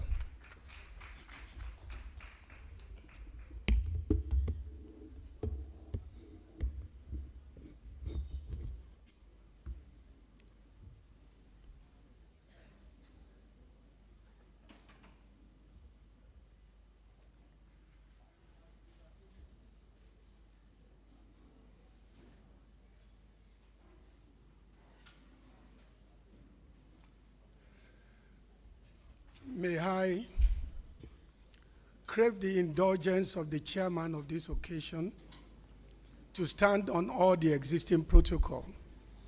Your Excellency, and all the men of timber and caliber here present, to borrow the immortal words of K.O. Mbadiwe, I recognize you. I give everyone due regards. Professor Kanyip, I recognize you, sir. That is my mentor in the field of taxation. And I also recognize all the law lords here present and the senior advocates. Before I dive into my discussion, let me say something that struck me about Chief Idibbe and the lesson for today's Gen Z. You know, today's generation believe that they will forever be in the shadows of their fathers if they follow the same path. But he has demonstrated that there could be intergenerational pursuit of family enterprise at a level that we add value to the legacy of the predecessor. So today, his father is not the reference, but rather he is the reference because he has made all of us to go into the statute books, court decisions, and dig up all these cases, though that are very relevant, but to now bring them to the fore in order to learn fresh lessons and also set fresh agenda for law reform. So, Chief Idibbe, when your memoir is being written, I hope you will deliberately and intentionally pay attention on this great lesson for today's generation. So now, the overview of my presentation in 20 minutes. I like to contextualize the case that I'm here to discuss, which is the case of Uduedo Akpo and Odogu Igor is a 1978 case decision of the Supreme Court. So I'm here to assess the jurisprudential impact of the case on the Nigerian law. So in contextualizing it, I'll give some background, then I'll quickly look at the facts. Then the decision of the customary court, the High Court, and the Supreme Court, I now come to the assessment. Then I'll also seize this unique opportunity to highlight some thoughts on possible future reforms. Then I will conclude. So this is a case that was heard by a panel comprising of 3 late legal juggernauts. Late Shodende Showemimo GSC, late Justice Idigbe, and late Justice Kayode Esho, in which Justice Idigbe delivered the lead judgment. The case relates to ownership of land in a community in Isoko, part of the current Delta states. And the case has been the locus classicus on the effect of lapse of time between hearing of evidence and delivery of judgment. And also the case is a locus classicus on another point of non-suit. So I will focus on the first one. At the time that this decision was rendered, the only direct authority, not so direct because it's a landlord-tenant matter, was the decision of Brett's JSC in Awobiyi and Igbalaye brothers in 1965 case. So at this time, there was no court of appeal. Also, there was no constitutional prescription of a timeline between the conclusion of a case and the delivery of the judgment. So the landmark case that I'm here to review is perhaps the springboard that led to the provision of Section 294 in the current Constitution. But before then, a year after a provision in the Constitution of 1979 Constitution. So, along the same path that my learned brother, the professor of professors, said, this is not just a case of inspiring a statutory reform, but a case of inspiring a constitutional reform in this regard because of the importance. I will come to it later. Even in 1979, the Constitution didn't really get the nuance in the decision of Justice Idigbe. So there were still cases that followed until 1985, when a decree now plugged the lacuna and the hole, which was now reenacted or reproduced in the 1999 Constitution. So what are the facts of the case? In brief, it's a land dispute between family members in the Eri community in Isoko over a parcel of land which the appellant at that time claimed that they pledged to another members of the family for 3 boxes of whiskey, which at that time was valued at about 16 shillings. It was pledged to 2 people who now invited a 3rd person to join them to farm on the land. After some time, all the people who were alive when this transaction happened had become late. Then the 3rd fellow who was invited to farm on the land now tried to redeem the pledge, which he was not a party to. So the story of the plaintiff in this case was that they got to know about this attempt to redeem the pledge, and then they returned the money and then asked the defendant to leave. So to cut a long story short, the plaintiff claimed that he had to involve the community members to intervene. So there is a community association that it was alleged that the chairman and the secretary intervened and then told the defendant to leave and collect about 36 pounds in exchange for the development on the land. So in any case, the defendant denied all this. It's like the general environment we always do. Denied that there was a pledge, claimed that his family had been on the property from time immemorial, denied that there was any meeting involving the members of the community, and also denied ever trying to redeem the pledge from the relatives of the. So the plaintiff approached the customary court, suing for trespass, and also making a claim, making a prayer that the defendant should be compelled to collect the pledge back, the money. Because of the way the claims at the customary court was framed, the customary court non-suited the claim, but held, before doing that, in favor of the plaintiff. But it's important to know that the case at the customary court was non-suited. We then treat up the issue of non-suit as one of the major issues at the Supreme Court. The case now proceeded to the High Court in Delta State, the whole Bender State, and at the High Court, all these issues played out. But there was such a long list of witnesses. The plaintiff called 11 witnesses. The defendant called 6 witnesses. And the case spanned initially about 10 months. But in the middle of the whole trial, the judge was transferred.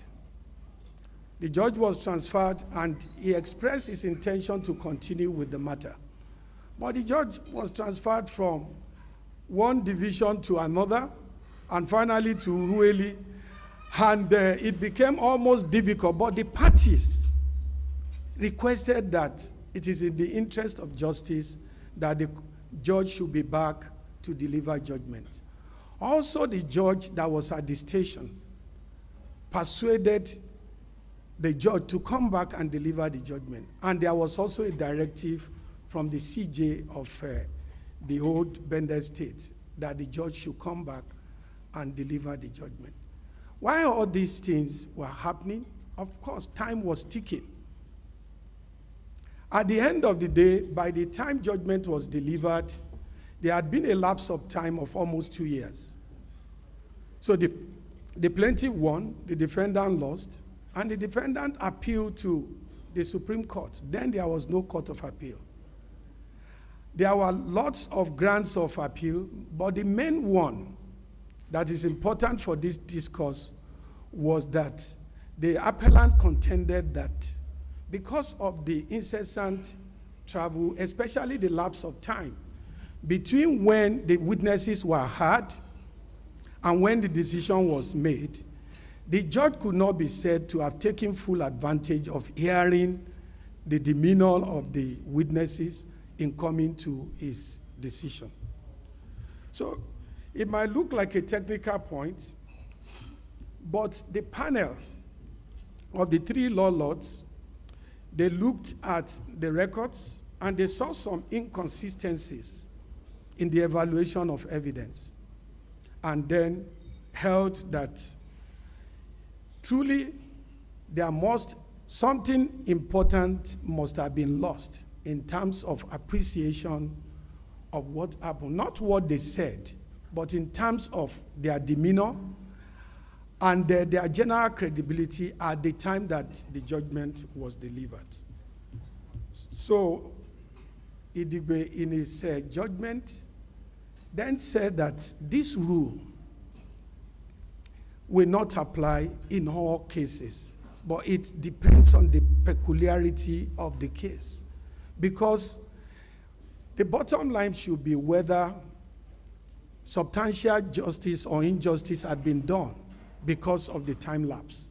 And that in this particular case, references were made to the evaluation process, and then it was demonstrated beyond reasonable doubt that the judge could not be said to have taken full advantage.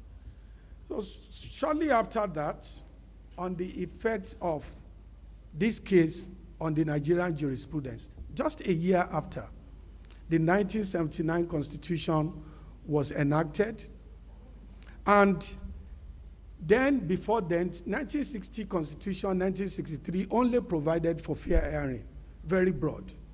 There was no specific provision on timeline when judgment should be delivered.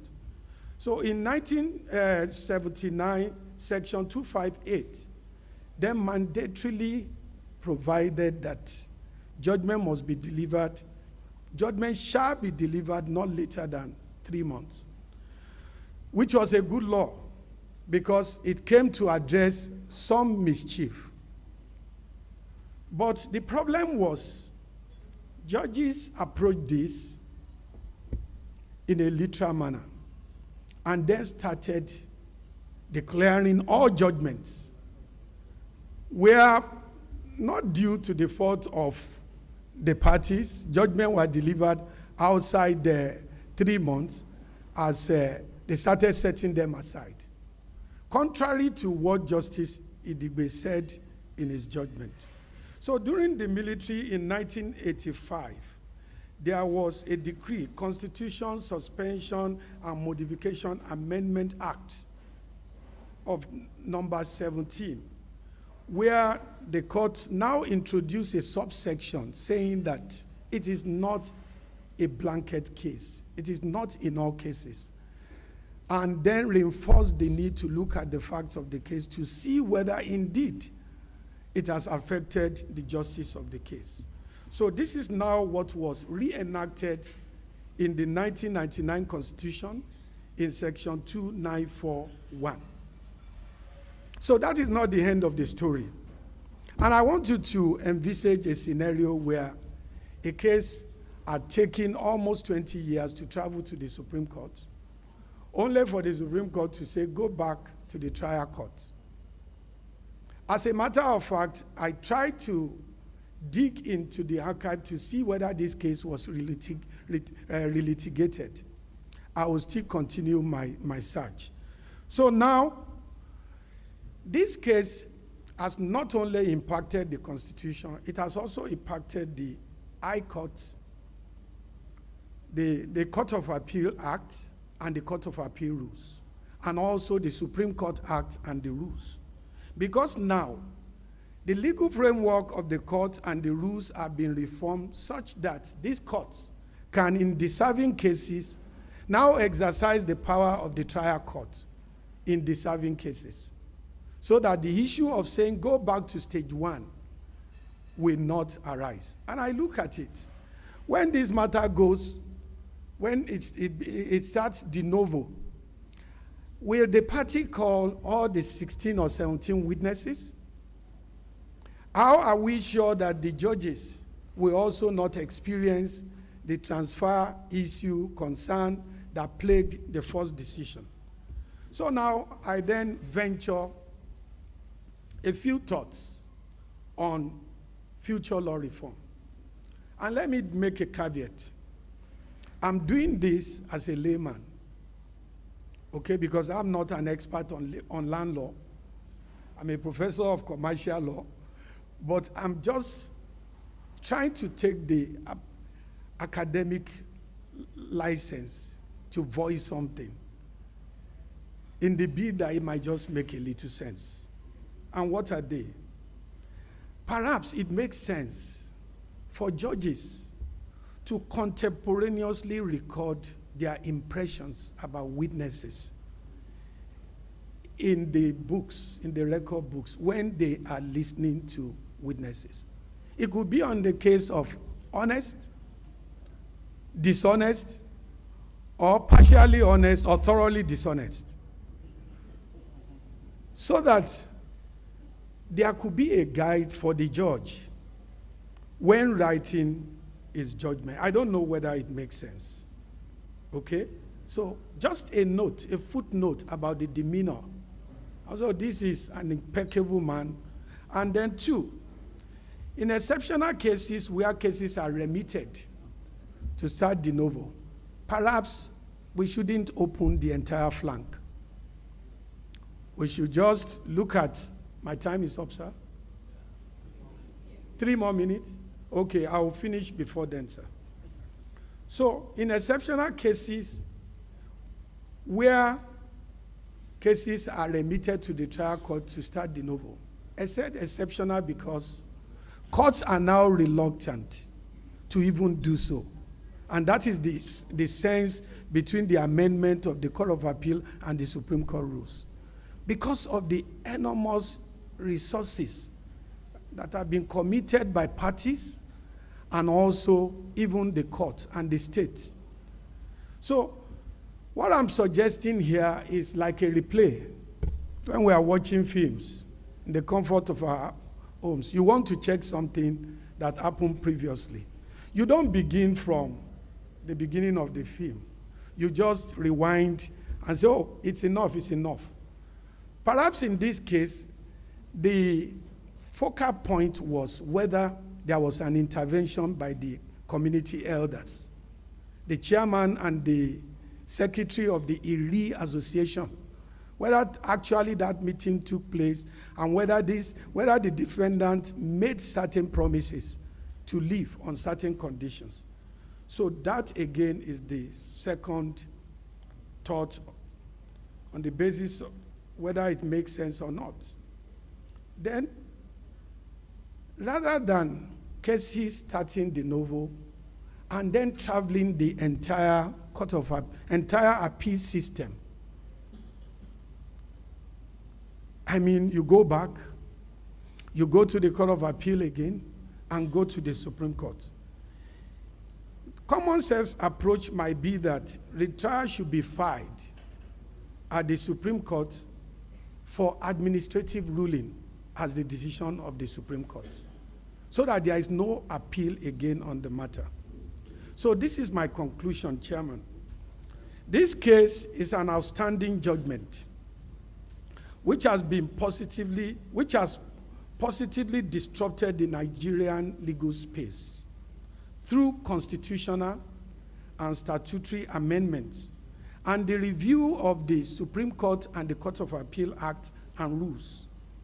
So a proper study of the case and subsequent development has potential, in my humble view, to trigger more reforms along the line that I've suggested.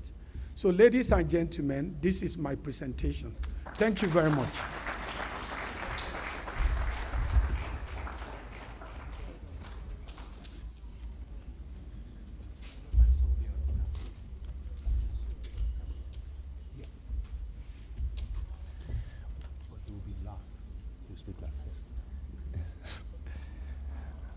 Thank you very much, Professor Sani, Senior Advocate of Nigeria, for your presentation. I quickly call on Professor Josephine Bonica, Senior Advocate of Nigeria, for her own case review. Thank you.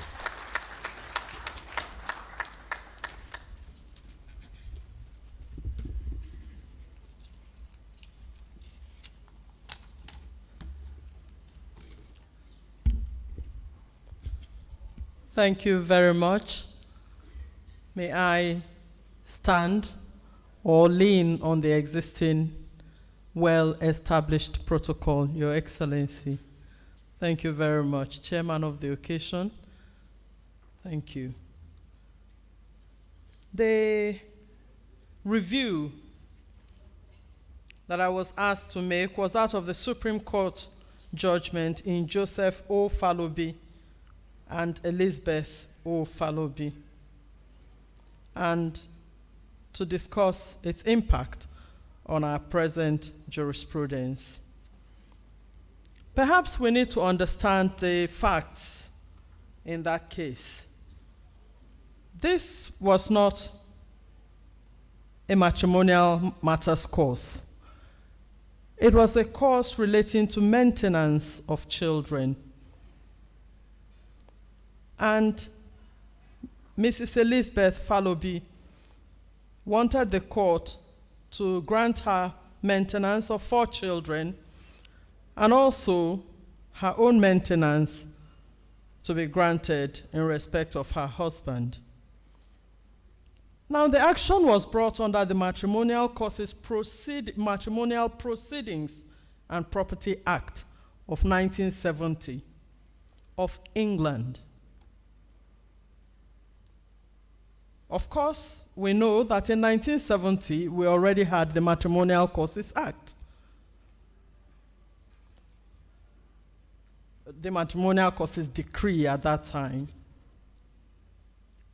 Now, in proof of the plaintiff's case at the lower court, she brought in an affidavit evidence showing that her salary was £1,422. She also exhibited that her husband earned over £11,500. Well, in a counter affidavit, the husband also expressed that he earned far less than what the wife was stating, and that indeed Elizabeth was receiving £133, which was, of course, contrary to what she had told the court. Now, upon hearing this case under that Matrimonial Proceedings Act of England, the High Court granted custody of the children as well as maintenance of the 4 children in favor of Elizabeth. However, the court declined her maintenance because it was not provided for under that act. Now, in the Court of Appeal, because the husband was not satisfied, he went to the Court of Appeal.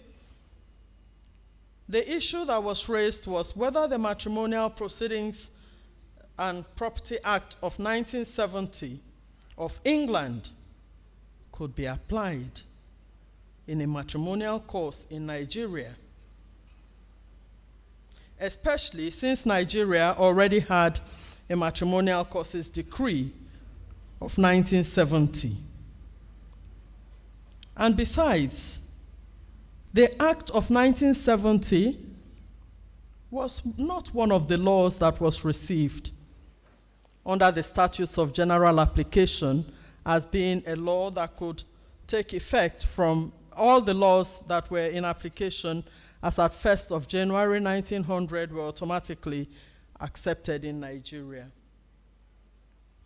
Another thing that they looked at was the issue of conflicting affidavits that were not resolved before judgment was given. Now, the Court of Appeal disregarded the plaintiff's contention on the application, on trying to use the infant's law on the basis that that law was not cited at all.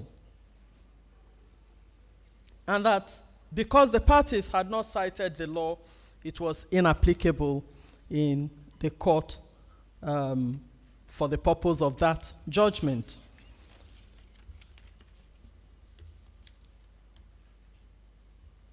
Dissatisfied with the judgment still, the husband went on appeal. And the issues to be considered were, firstly, whether the English Matrimonial Causes Proceedings and Property Act of 1970 could properly be applicable in Nigeria under any kind of situation. And secondly, whether the trial justices were right in granting custody of children as well as maintenance without asking or calling the parties to resolve the contradictory or conflicting evidence that had been given. Because when there are conflicts, then of course the court needs to dig into the proper position of the situation, perhaps by calling oral evidence. Now, the Supreme Court eventually allowed the appeal, which means that the husband was not going to pay the maintenance, and the issue of custody was no longer acceptable because they faulted the judgments at the lower court. Now, when the Western region had its laws compiled in 1959, there were laws that were recognized within that region. Secondly, the English Statute of 1970 was passed after 1st of January 1900 and therefore was not applicable to Nigeria.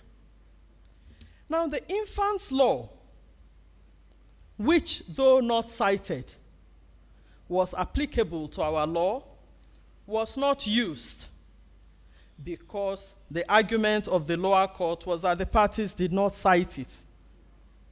And so Justice Idigbe said, no, the issue is not whether the law has been cited or not. If there is a law that grants a remedy, then it should be used.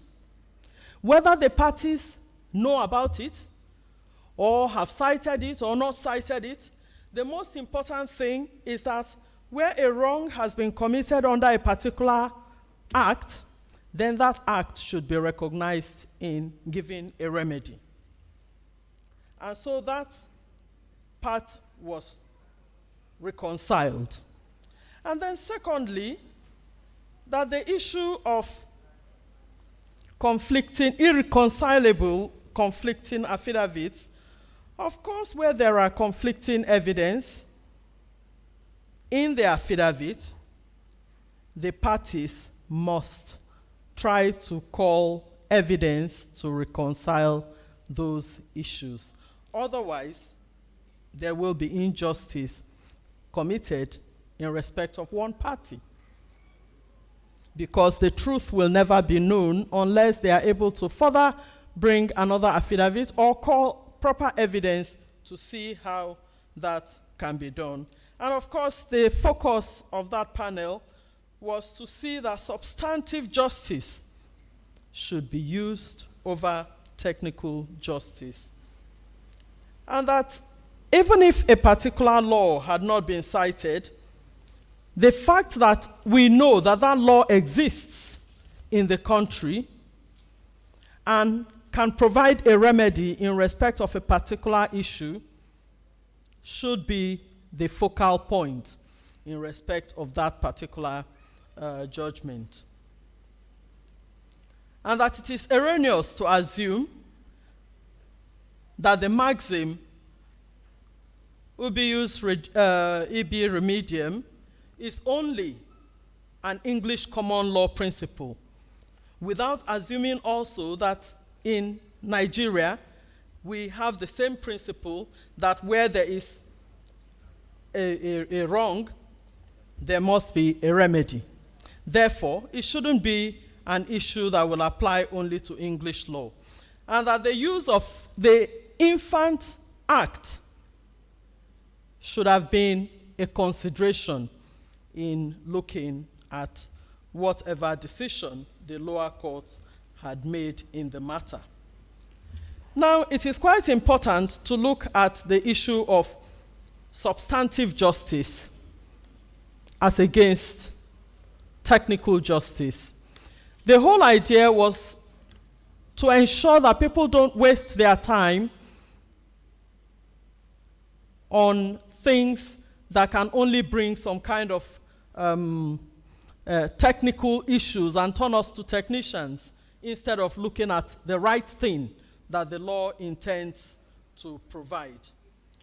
And on the issue of resolving conflicting affidavit, some exceptions were provided.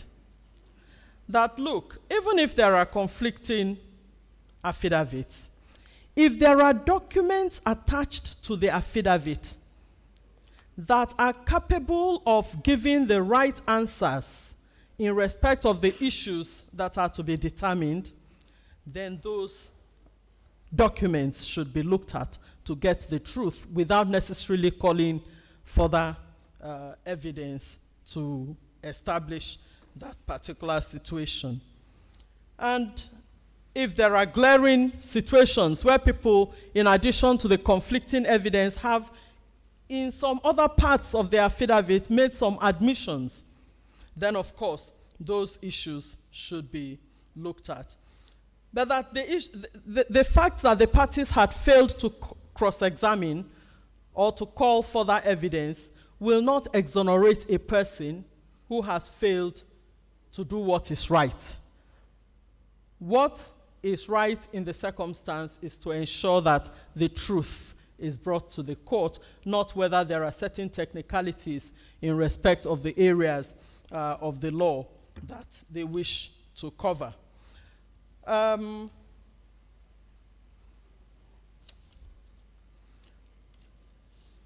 Of course, following the rule of precedent, the case of Falobi has been able to clarify that even if a statute is not mentioned in court, even if a counsel is not aware of a particular legislation, once the court comes to know that that legislation applies, then of course it would apply to that matter. It doesn't really matter how the parties deal with the matter.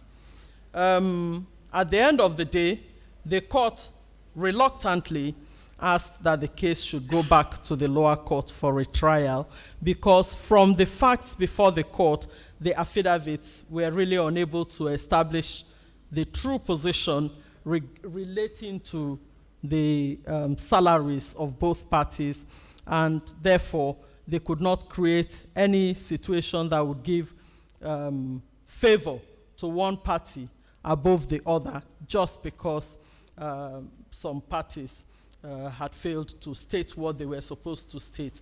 So basically, the matter had to go back to the beginning of where we started. And but at least the most important thing is the principles that came out of the judgment. The principle, first, that if there are conflicting evidence, you have a duty to resolve those conflicts before the matter can be properly brought to your favor. The decision of the Supreme Court in Falobi's case was a watershed in the jurisprudence as it pushed forward progressive principles bordering on substantive justice and provided a focal point for superior courts to draw inspiration, as evidenced by the prevalent reliance on the authority of parties, usually, that particular issues can only be determined in particular ways. But at the end of the matter, what is important is the rule of precedence that will continue to follow, that at least if a matter has any conflicting issue in respect of the affidavit, first of all, it has to be established properly by calling evidence to ensure that the right thing is done, or you add documents that are going to help you in coming to a proper decision. Thank you very much.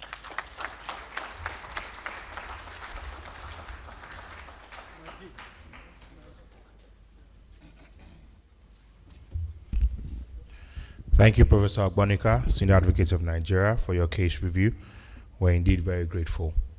Before I call on our last and final discussants for this afternoon, please permit me to recognize Prince Ben Ikani, former Honorable Attorney General and Commissioner for Justice, Kogi State. Thank you very much for joining us, sir. I also recognize and especially welcome Mrs. Chibuzo Wosu, the chairperson of the International Federation of Women Lawyers, Abuja branch. Thank you very much for joining us as well. I now call on our virtual discussant, Professor Obiora Okafor. If he could please be put on so he could do his case review. Professor Obiora Okafor, thank you very much. We're happy to hear your case review now. Thank you.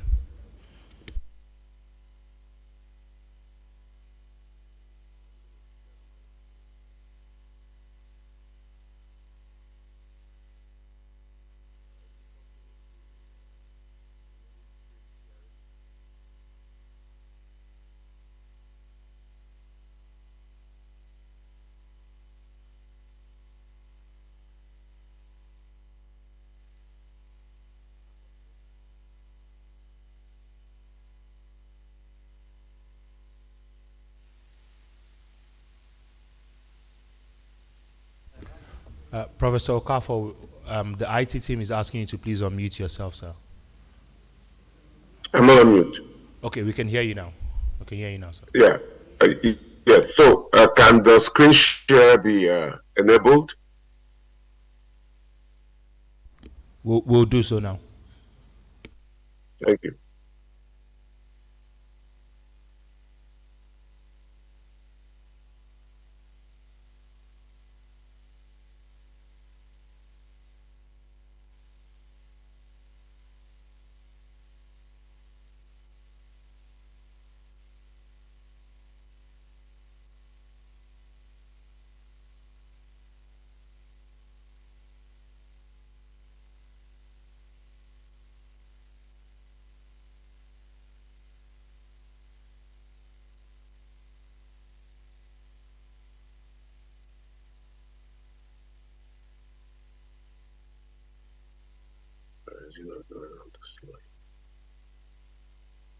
Sorry, just okay.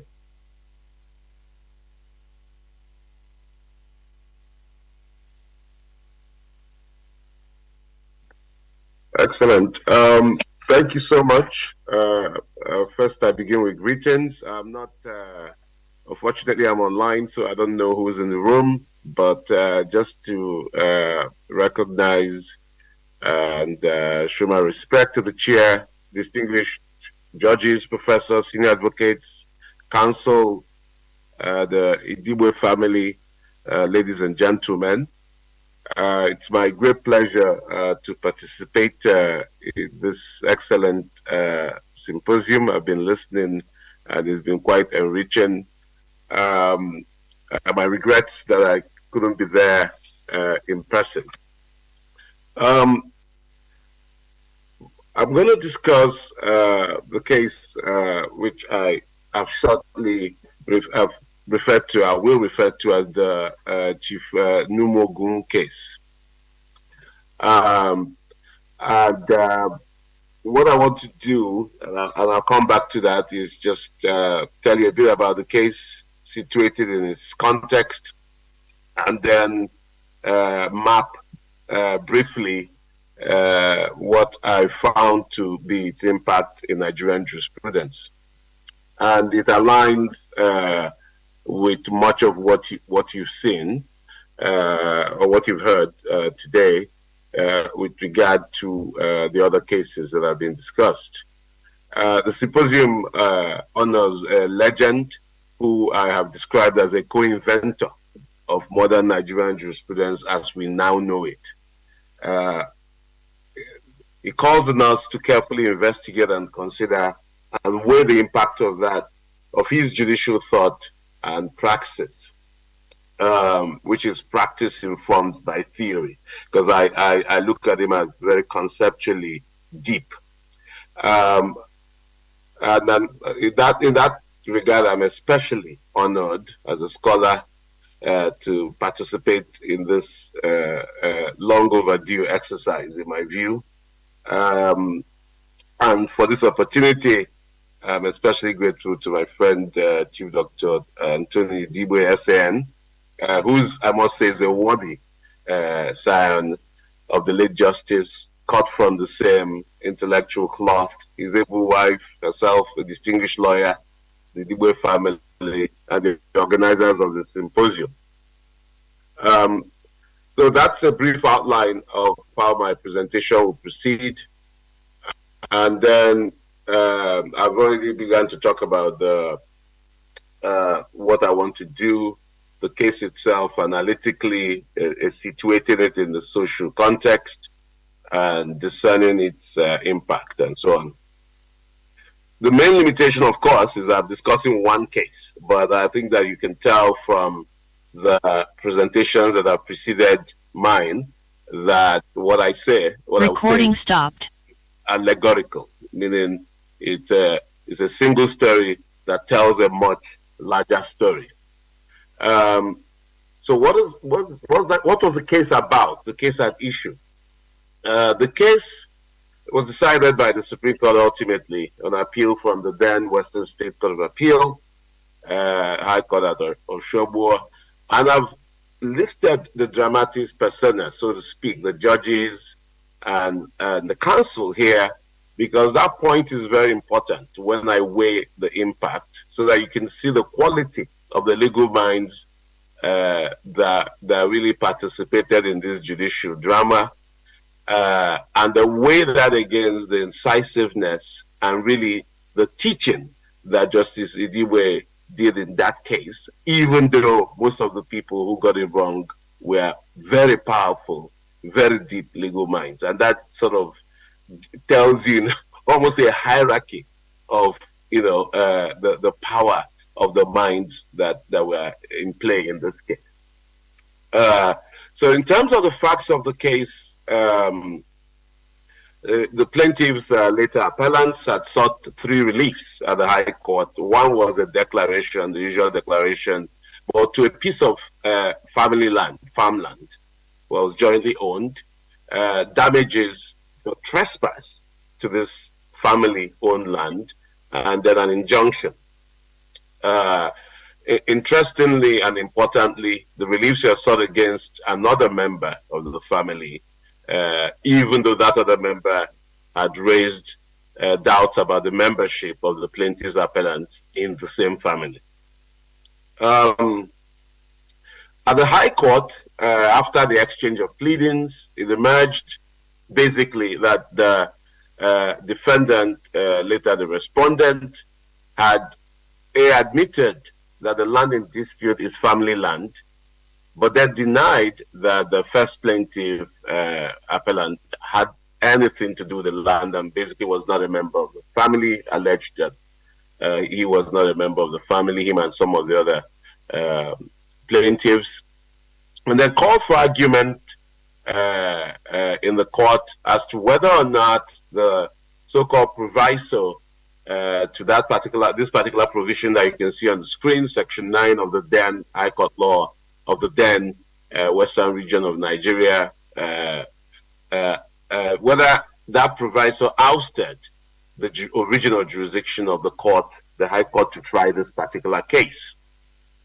That proviso would have ousted the jurisdiction of the court in matters subject to the jurisdiction of the customary courts of that state, and which in addition relate to family status and the like. There's a list of things, marriage and so on, except though that whether dispute before the High Court is ordinarily within the High Court's jurisdiction, the High Court would not lose jurisdiction merely because in the course of dealing with the main issue, it had to decide and make an incidental inquiry into the listed matters, such as family status.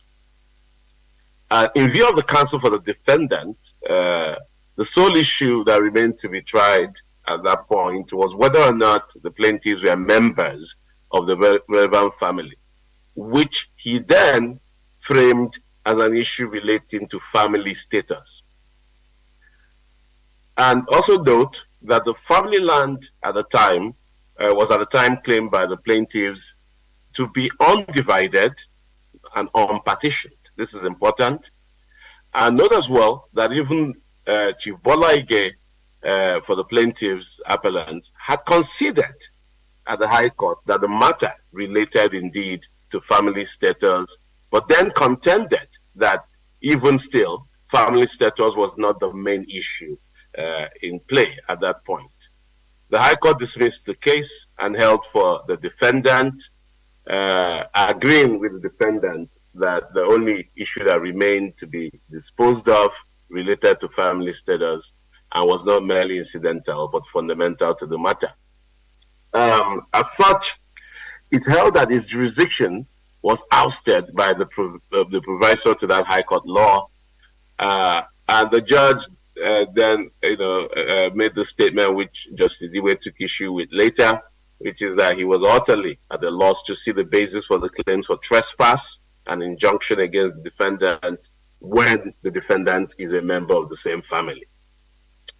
At the Western State Court of Appeal, the then Western State Court of Appeal, Esho, Kayode Esho, the great Kayode Esho, then Justice of Appeal and the Ogunke Justice of Appeal, agreed with the High Court judge and the defendants, right? With Kinkuwe dissenting. At the Supreme Court, basically per Idibwe JSC, the court rigorously reviewed the pleadings filed by both sides and noted in particular the following that I've isolated: that the defendant respondent claimed in paragraph 4 of their defense that the plaintiff's appellants are not members of the family which owns the land, the Emila family. The plaintiff appellants claimed in paragraph 18 of their statement of claim that each descendant of their common ancestor was free to cultivate the family land wherever he or she pleases. And that what is more, in paragraph 21 of the statement of claim, the plaintiff appellants clearly alleged that the defendant claimed and purported to exercise exclusive ownership over a large portion of the same land. Recording in progress. Now, regarding the issue, there were broadly three main issues that stood out.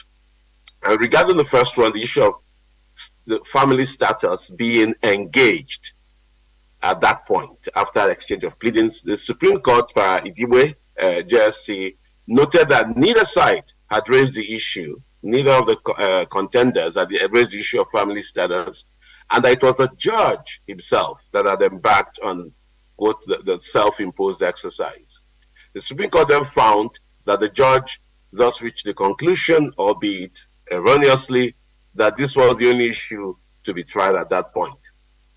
To the contrary, so the Supreme Court held, the issue of trespass also remained to be tried at that point, despite family ownership of the property, for a co-owner can maintain an action in trespass against another when the other co-owner had ousted the co-owner or dispossessed them of land to which both of them own or have title.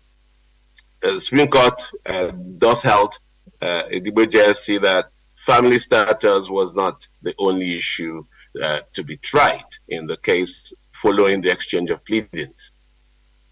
On the second matter that stood out, the distinction between, which is a nuanced distinction between family status and family membership. The Supreme Court held that the proviso at issue refers only to family status and not family membership. And though it will be necessary in the present case to, of course, determine family membership, whether the plaintiffs belong to the Emila family, such an inquiry does not, or in and of itself, raise an issue of family status. That is, the status of a person within a family, presumably that they are already members, or even if they're not members, then they don't have status in that family to begin with. Now, family status in a family presupposes membership in that family, according to Justice Idibwe, and an issue of family membership can arise, as in this case, without raising one of family status. This is one of the incisive, subtle, nuanced points that have been missed by so many great minds before, that Justice Idibwe isolated, identified rather clinically and lucidly. No issue of family status does arose in the present case at all. family membership was relevant but only incidental to the matter, which mainly concerned trespass, even after the exchange of pleadings. And the third issue, which, as I'll come back to, has had massive influence in Nigerian jurisprudence, the interconnected issue of jurisdiction. Idibwe JSC for the Supreme Court noted the following: that jurisdiction is determined by the nature of the plaintiff's claim, even though, of course, we must acknowledge that in doing so, he adapted from a judgment of the then West African Court of Appeal, but then applied it in an inventive way to the facts at hand. And also, that the court noted that nothing ex facie in either the claim or the defense raised any issue, including that of family status, that could have ousted the jurisdiction of the High Court, and that nothing also that the defense pleaded, nothing in the defense pleaded to the issue of jurisdiction as was required by law. Now, in terms of the impact of Justice Idibwe's judgment for the Supreme Court, I've discerned three main arms of contributory jurisprudential influence that are attributable to this judgment and to the late Justice Idibwe. All three are related to the conceptual clarification that is a rare combination of highly fecund mind, depth and breadth of legal knowledge, research, prowess to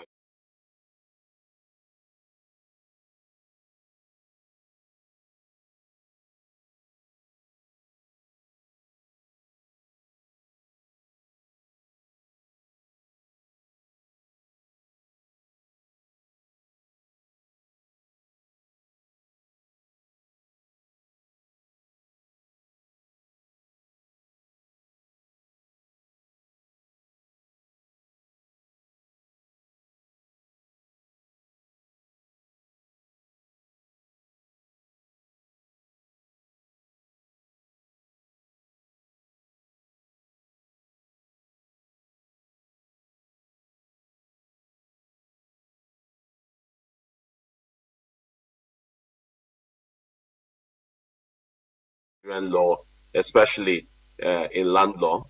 And the third is the adaptation and translation of the law in regard to trespass by a co-owner against another co-owner of family-owned property. So let me take this quickly one by one.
how important this creative jurisprudence adapted to our particular social context, how important it has been to the shaping of the world with real life consequences for those who own family land, those who farm family land, those who bring any case whatsoever to the courts where jurisdiction is an ever-present issue.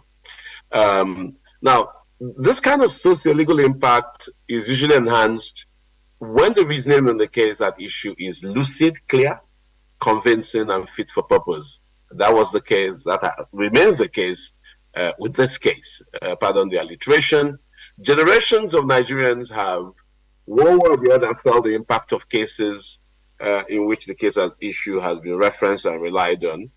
Any Nigerian whatsoever who approaches any court, not even just a superior court, is most likely to have the determination of the question at hand rest on whether or not that judge has jurisdiction. Co-owners of land, as I've said, and counsel are also well advised to read this case carefully. And in conclusion, moving toward a conclusion, I dare say that it is all the above ways that Justice Idigbe's legal reasoning in this case has impacted profoundly the invention of Nigerian jurisprudence as we know it. It made, and the learned late judge has made, a foundational contribution to the process of legal transplantation and adaptation that was both required and valuable in the immediate decades following Nigeria's escape from formal colonial rule. In the process, his exceptional and outstanding brilliance shone brightly like the rising sun, never to be diminished by the shadows cast by all too familiar national travails. His contribution has been ample in its quantum, extraordinary and blue chip in its quality. He has even taught other judges, as was on full display in this case, some of the nuances of our field and craft. In sum, Justice Idigbe's thought and praxis in the case at issue represents nothing less than a signal contribution to the birthing, the invention of a new post-colonial legal system in Nigeria of its time. He was and remains an avatar, an incarnate teacher, even while playing his judicial role. History, intellectual history, both now and over the long durée, as the French say, will always be kind to him. Thank you so much for your attention.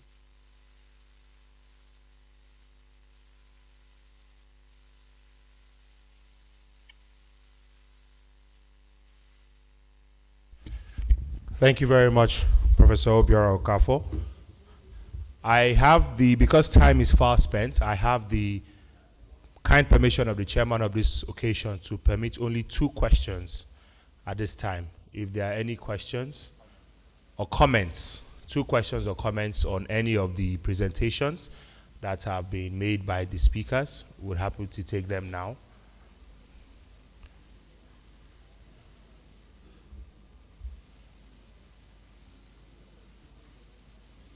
Very well. Yes. A man and a woman, if we have any question or comment. It seems that nobody. Okay, Ambassador has a question.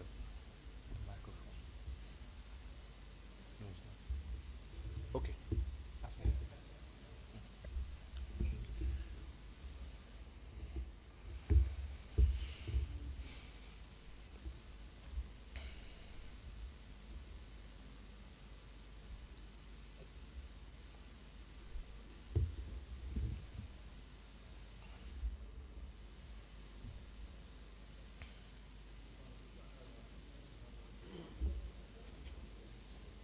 Dinka.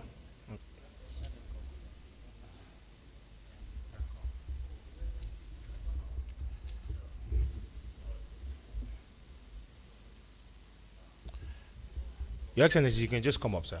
Thank you.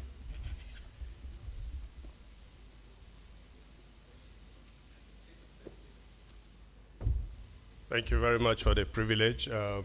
My question, I'm not a lawyer. I'm a simple retired diplomat, so forgive me. But I want to thank the the panelists for an excellent presentation to us all. My question is actually to Professor Okafor, our virtual presenter.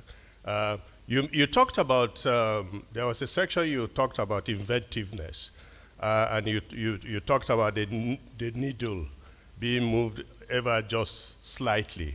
I would like, if you don't mind, to give us what your mind is concerning this, and what you think the responsibility is for judges today and for lawyers generally in terms of causing that needle to move significantly to where you think we ought to be in this country. Thank you.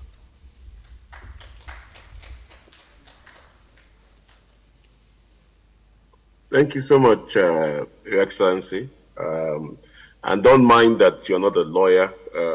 Legal thought has to be suffused with political, social, economic, other cultural thought for it to have meaning and effectiveness. So your question is an excellent one. If I go to town with this question, we might not leave the hall today.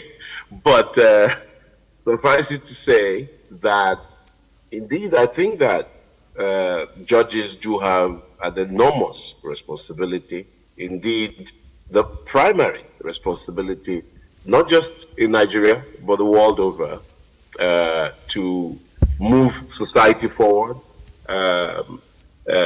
In one case, it could be ever so slightly, but as a whole, the judiciary could actually shake up a society. So I think they have an enormous responsibility. The first is to they themselves be prepared to do that technically. By that I mean in terms of being like a Justice Idibwe, preparing yourself mentally, preparing yourself in terms of the knowledge that you need with which to analyze cases. It's not enough to reach decisions, but the articulation, the lucidity, the incisiveness of your thought is extremely important if the courts are to command popular legitimacy, even legitimacy amongst the bar and the bench, the rest of the bench. And secondly, I think judges have a social responsibility, socio-political, even economic responsibility to hold the other arms of government to account. I think even in the newspapers, the journalists, and I think too many of Nigerians forget that the judiciary is a co-equal arm. I read in journals where journalists say the government versus the courts. No, the courts are the government. They are part of the government. They're a co-equal arm of government. They're not beneath anybody. They're not beneath the executive. They're not beneath the legislature. And the legislature and executive are not also beneath them. In our system, we have separation of powers. And so the judges have full authority and power to help make and invent and reinvent our society. They have done a fair bit of that, but unfortunately, far too much remains to be done. I don't want to take up so much time. I'm very passionate about this subject. I could go on and on. I'll leave it at that. Thank you. Thank you very much, Professor Okafor. Thank you. Please, I would like quickly call on Mr. Enweluzo SAN to ask his question quickly. So, the chairman, sir, mine is not a question per se, but to make a comment, and that is with respect to the paper of Professor Sani Abiola.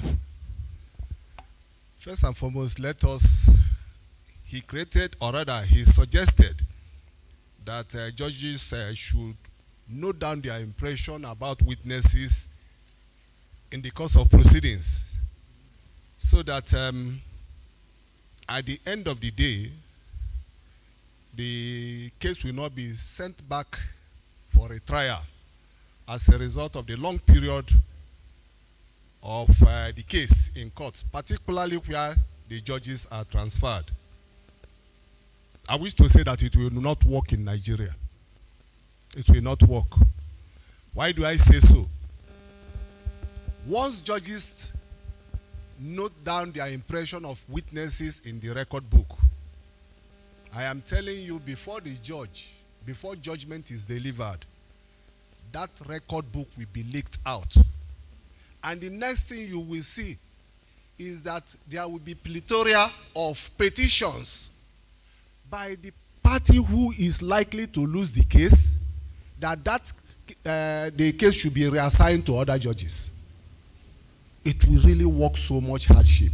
In fact, that particular problem you want to solve, you create more problem in such situations.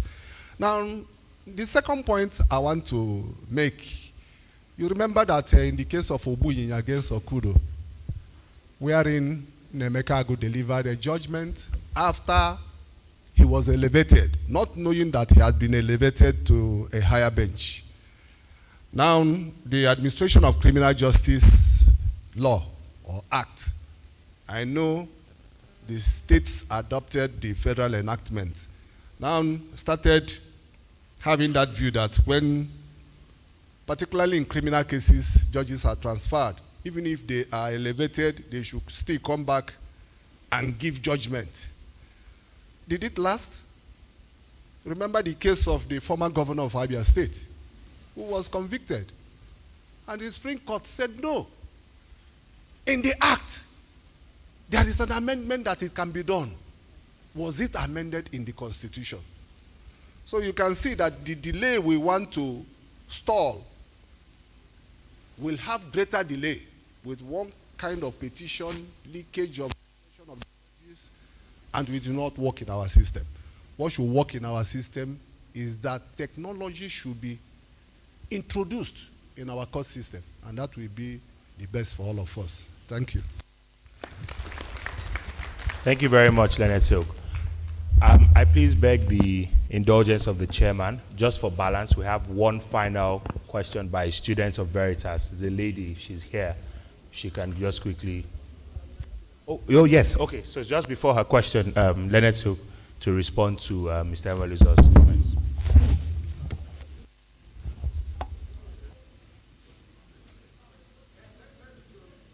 You see, now, thank you, my learned brother Silk. Thank God I made a caveat. But let us face it, there is a problem here. And there must be a solution. And it depends on how hungry we are for the solution. What about devising judge's book that is not in the public space? There must be a solution. And that is the invectiveness that Professor Okafor spoke to. There must be a way out. If the concern is about petition writing, what are the consequences for writing petition against judges? I mean, because you are on the losing side, you can pick up your pen and petition against a judge on account of discharging his duties. There must be serious consequences for that. And we also need to protect the judges, because there are cases where some of these issues are totally frivolous. So the issue now is, if we can't do it in a particular way, there must be some other way to address it. And that is why I said I hope we can use this as an opportunity to trigger a new conversation on a long-lasting, sustainable solution to this menace. I don't want to be a party in a matter that has lasted for 30 years. And then you said we should go back to the trial court, and it lasts another 20 years. That is a big embarrassment to the system. Thank you very much.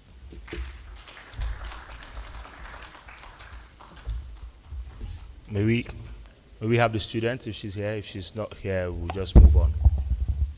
Okay, please come forward. Okay.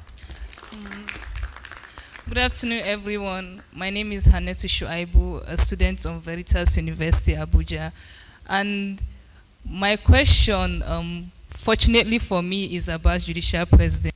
And that was mostly what my dean, Professor Bonika, spoke about. So let's say my question goes directly to her. Do you think that judicial president is really a development in the Nigerian constitution? That's my question, ma'am.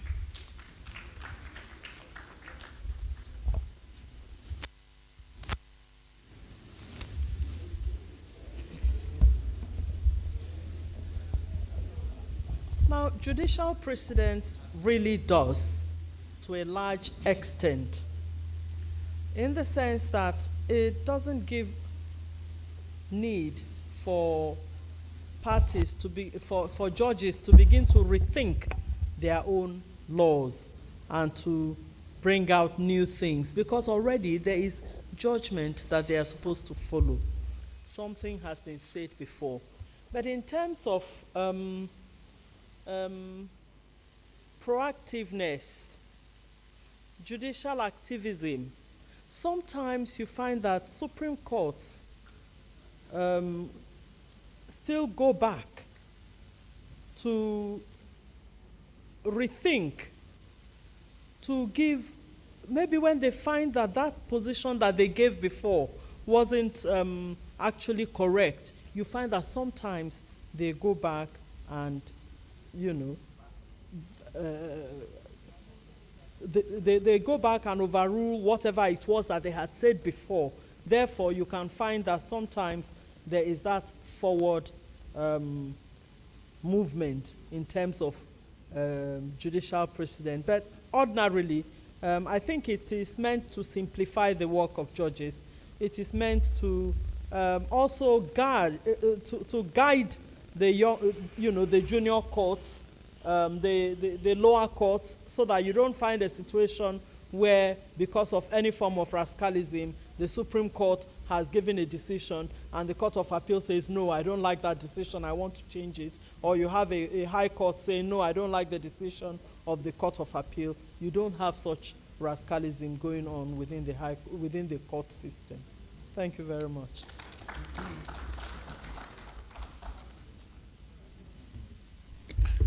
Thank you very much to all the distinguished and erudite discussants.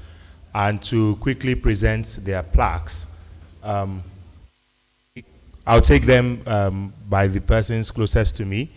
I will please call on my boss, the senior partner of PUNUKA Attorneys and Solicitors, Professor Anthony Ikemefuna Idigbe, Senior Advocate of Nigeria, Knight of St. Sylvester the Pope, to please come and deliver the plaque to his brother, Professor Epiphany Azinge. Thank you so much. I'm trying not to join the fray, but I know that under the ACJL, the judges are required to have notes, and which is different from the court record, because I just did a case on it, and the question is, as a result of the NSAS riot, the judges' notes were burnt, and the court's file was also burnt, and then so the question was, what should happen to the case? Whether the case should be stayed permanently, whether the charges should be dismissed, whether there should be a trial de novo, etc. So the significance of those judges' notes also came up. Well, at the end of the day, the court decided that the case should be tried de novo.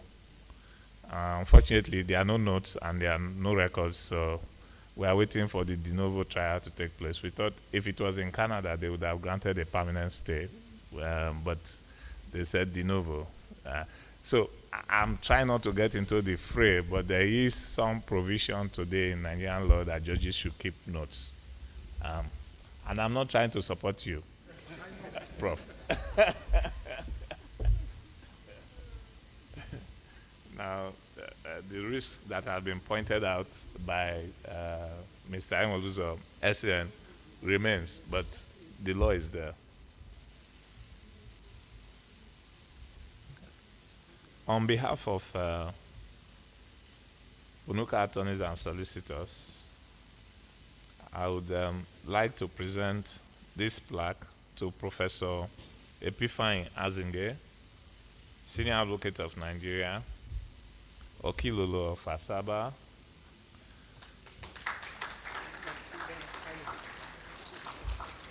my senior prefect at St.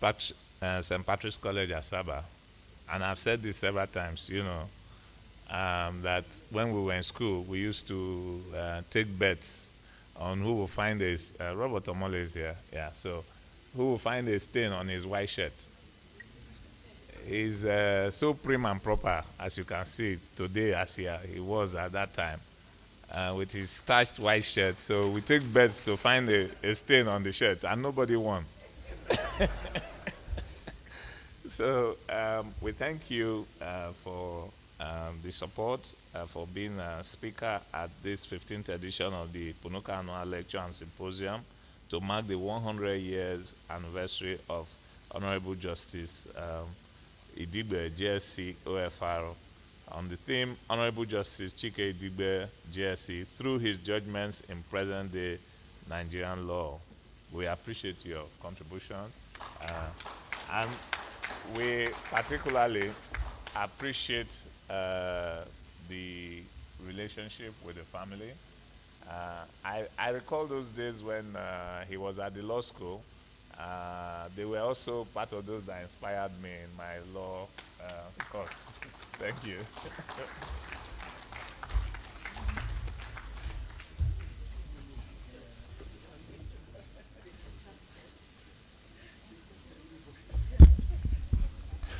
May I please respectfully call on Mrs. Victoria Awomolo, Senior Advocate of Nigeria, to present the next plaque to Professor Josephine Agbonika, Senior Advocate of Nigeria. Chief Mrs. Victoria Awomolo.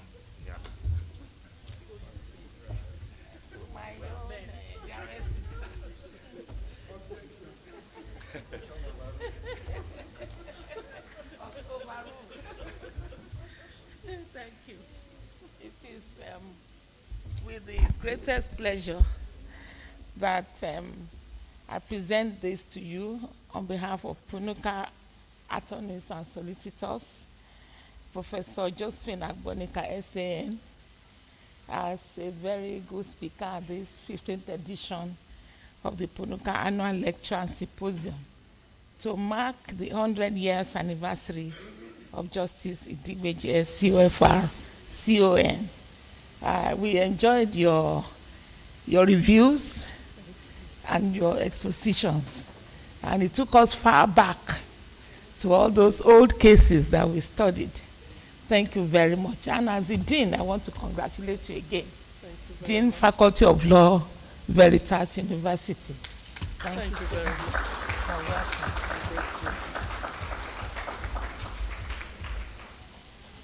Thank you.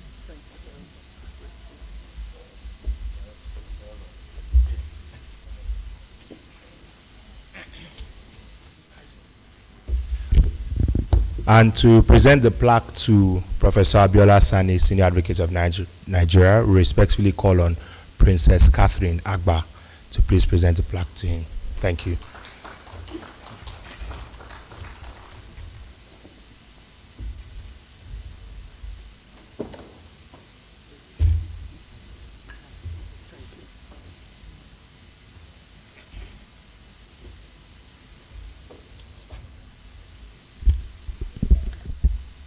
On behalf of PUNUKA, attorney and solicitors, I present to you Professor Abiola Sani, Senior Advocate of Nigeria, the speaker at the 15th edition of the PUNUKA Annual Lectures and Symposium to mark the 100 years anniversary of Justice Idigbe, GSC, on the theme, Honorable Justice Chike Idigbe, through his judgment in present-day Nigerian law.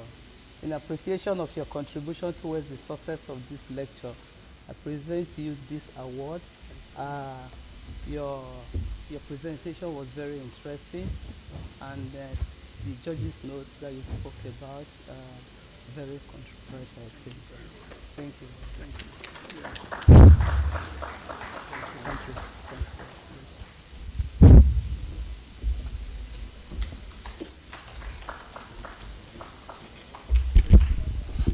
Thank you very much.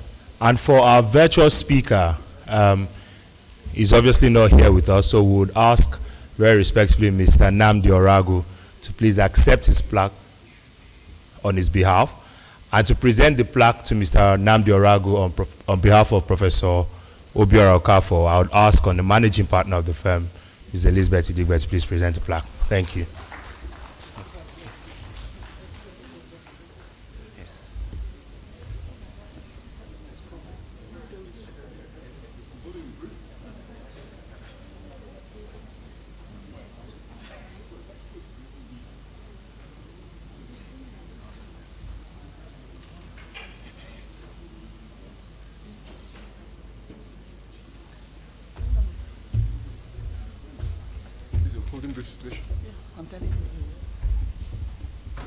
Well, I don't know whose school that I'm quite fond of Professor Okafor. I consider him a very intelligent person, very good friend of my husband, and absolutely a wonderful person. So maybe that's why I was told to present this plaque to you. And I promise I'm going to bring it to you in Canada myself. Thank you. So on behalf of the firm, PUNUKA Attorneys and Solicitors, we really want to thank you so much for your brilliant presentation. I didn't expect anything less anyway, you know, but it was really brilliant. You actually put up the slides and there was a lot of focus when you were presenting. So we thank you for participating, even though virtually, but it was really like very, very clear and interactive. You could see that, I think the first question came on your presentation from His Excellency, the Ambassador. So thank you so much. Nnamdi will collect this on your behalf. Thank you. I'm holding his brief. Thank you, madam. Prof. Thank you. I'll bring it to you. Thank you.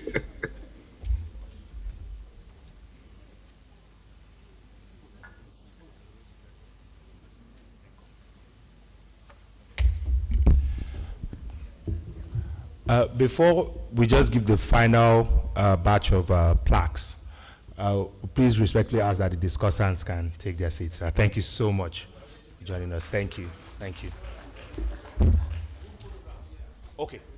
Okay, group photograph, please. Just the chairman, the senior partner, and the managing partner, as well as the chairman of the committee, Mr. Nnamdi Oragu.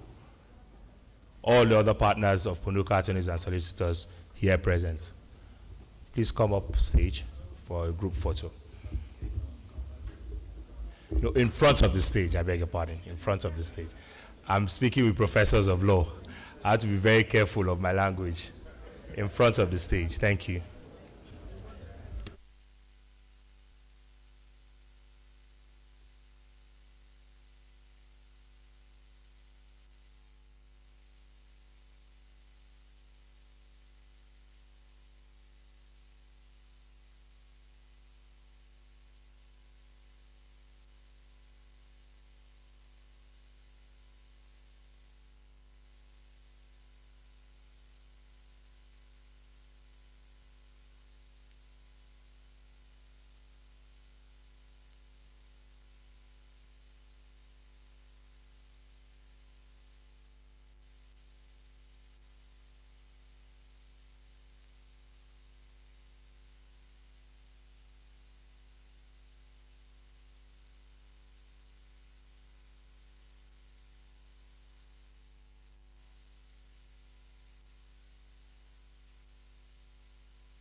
And last but certainly not the least, would respectfully call on the chairman of the occasion, Chief Adegbe Awomolo, Senior Advocate of Nigeria, to please present the plaque to the keynote speaker, the Right Honorable Samson Ekong, PhD.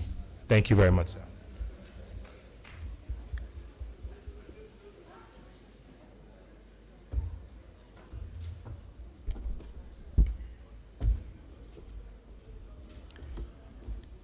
The special guest of honor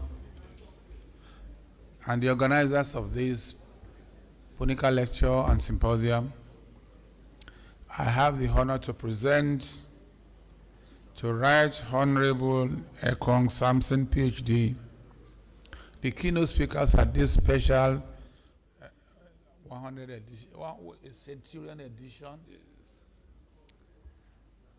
as the 15th edition of the PUNUKA annual lecture and symposium. Today, the 4th day of May 2023, in appreciation of the keynote address. Thank you, and we look forward to seeing you again.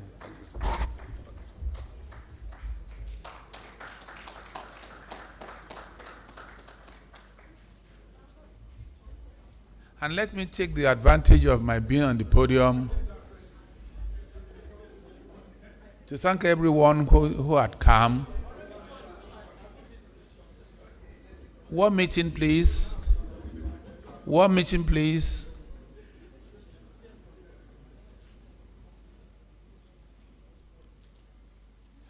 To thank all of you, particularly our special guest of honor, for being part of this ceremony.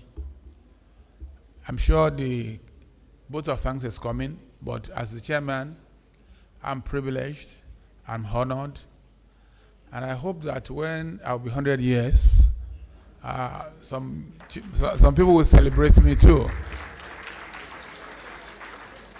And so I wish everyone here this kind of good thing, that you'll be celebrated at 100 years. Thank you very much.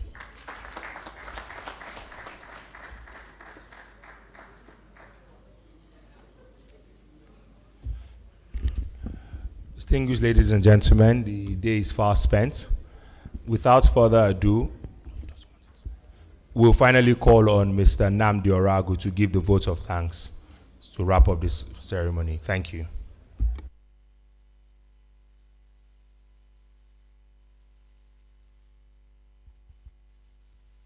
Thank you very much, everybody. Thank you so much, everybody. The day is fast spent.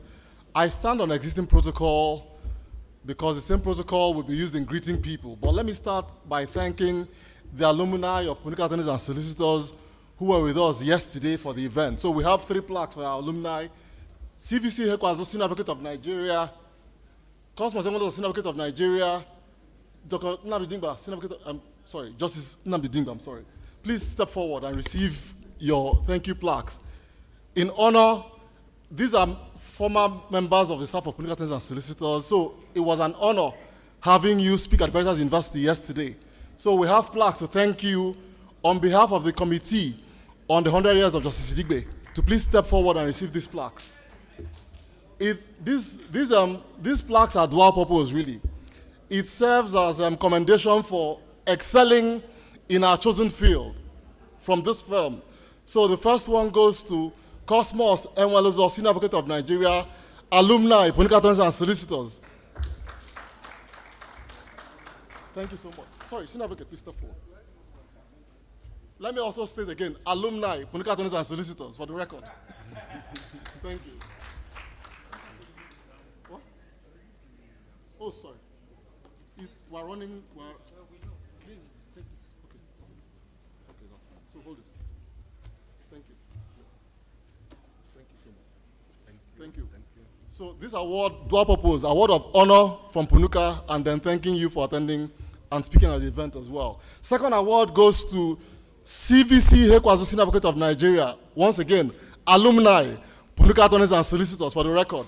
Senior Advocate of Nigeria, CVC Hekwazo. Thank you so much. Thank you.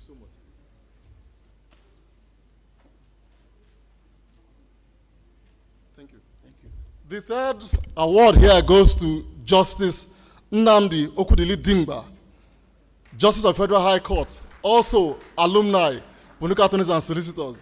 To receive this award will be Okori on his behalf, his townsman.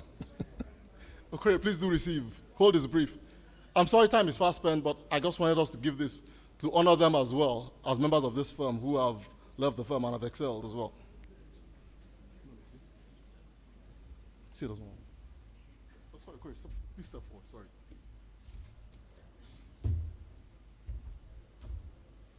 All right, holding the brief. Cameraman. Okay, snap our alumni, that's fine. Okay. Thank you. All right, thank you. Thank you. Thank you. All right, so we now go to the votes of thanks. I thank one last award.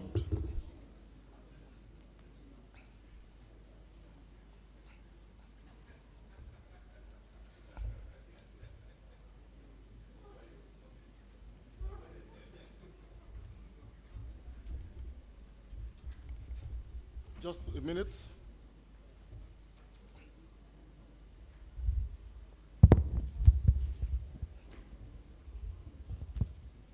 While we wait,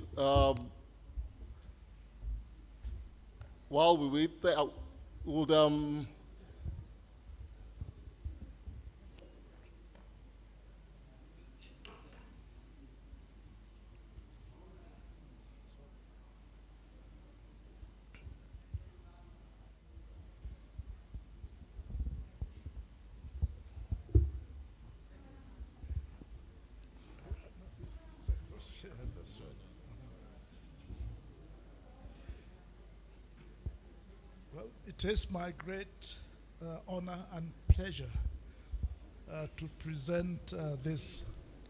Yes, certainly. To present this plaque to you from PUNUKA.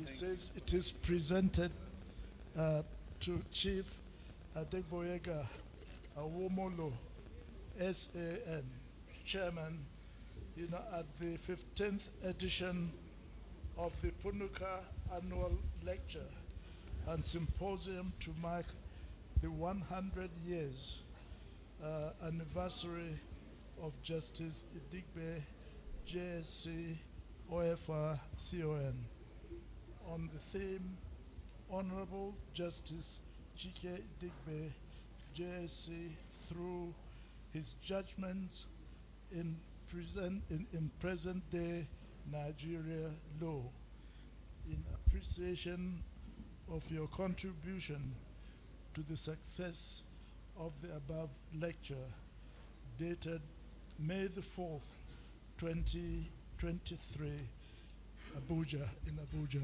Thank you. My congratulations.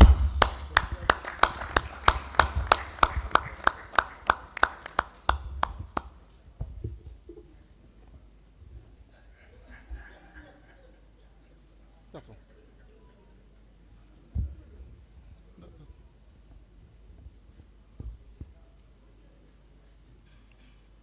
We express our gratitude to our special guest of honor. We also express our gratitude to our chairman, Chief Boyega Awomolo, SAN. We also thank all our guests who have come. We thank all the judges, senior advocates present, our clients, and all our friends who have come. I think in rounding up, I will just also invite Eric Otojahi first and foremost.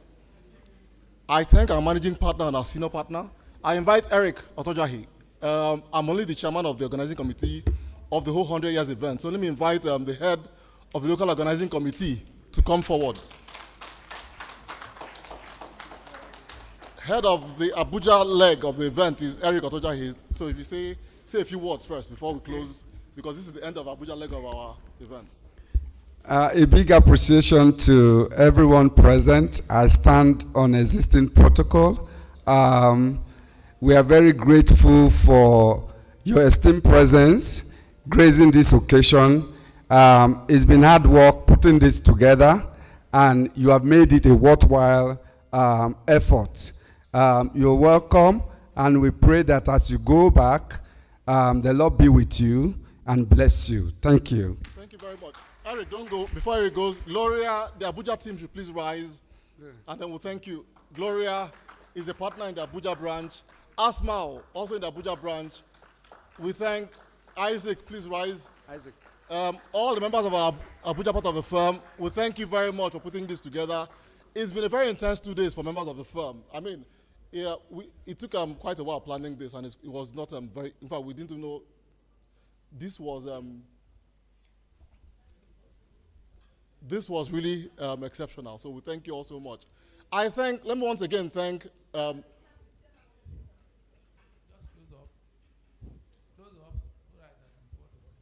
sorry, Chairman, please go ahead. Go ahead. I'll wait for you. Once the Chairman... I appreciate the special guest of honor. His presence has inspired a lot of us. Can I make a request that all of us who are here will stand by him, he sits down, and we say he's a jolly good fellow. All of you, please come over. Please take the chairs away. Come over, come nearer. Let's honor our special guest of honor.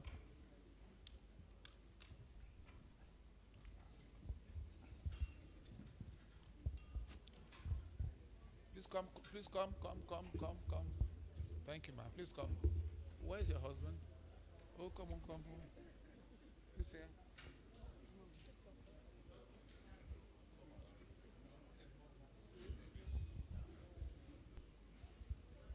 Please come. No space open.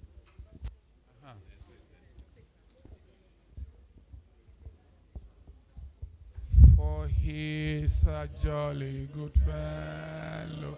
For he's a jolly good fellow. For he's a jolly good fellow. And so say all of us. And so say all of us. Hooray. And so say all of us. Hooray. For he's a jolly good fellow. For he's a jolly good fellow. For he's a jolly good fellow. And so say all of us. Hip, hip, hip. Hooray. Hip, hip, hip. Hooray. Hip, hip, hip. Hooray. Thank you, sir. We are grateful. Okay. You are not old, sir. You are not old at all. Thank you. Thank you very much. Thank you very much.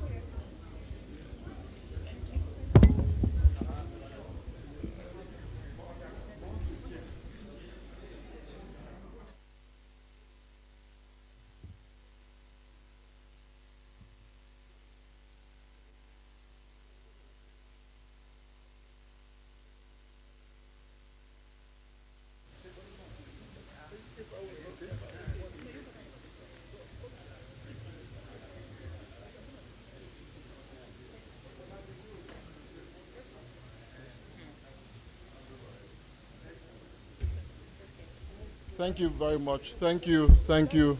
Thank you very much. Please don't leave yet. We have lunch at the back. Please hold on. Don't leave yet. In rounding up the vote of thanks, we thank all our speakers. We thank Professor Epiphany Azinge, Senior Advocate of Nigeria. We thank Professor Abiola Sani, Senior Advocate of Nigeria. We thank Professor Bonikai, Senior Advocate of Nigeria. We thank Professor Obi Okafor. And then we thank all our speakers who spoke yesterday. We thank Justice Nnamdi Dingba. We thank CVC Kwasi, Senior Advocate of Nigeria. We thank Mr. Cosmos Enwole, Senior Advocate of Nigeria. We thank all our guests who have come from far and wide to join us today. We thank you so much. As we close, we also wish to announce that this is not the end of the plan to honor Justice Idigbe at 100. This is not the end of the plan. This is just phase 2 of the plan for the year. We have 2 other events coming up this year, 3 events actually. We have on the 31st on 30th of July, we have the opening of the PUNUKA Child Care Center. 30th of July. Okay, 30th of July, we have the opening of the PUNUKA Child Care Center in Lagos. On the 11th of August in Asaba, we have a valedictory session at the Court of Appeal Asaba. On the 12th of August as well, we have the opening of the Youth Center in Asaba and the museum in honor of Justice Idigbe. On the 7th of December this year, we have the opening of the new PUNUKA head office in Lagos. All these are events planned in the course of the year. So as we close, we thank you all for coming, and we look forward to seeing you at the other events we have planned. Thank you, and wish you all a safe trip to your destinations. Thank you very much. Thank you.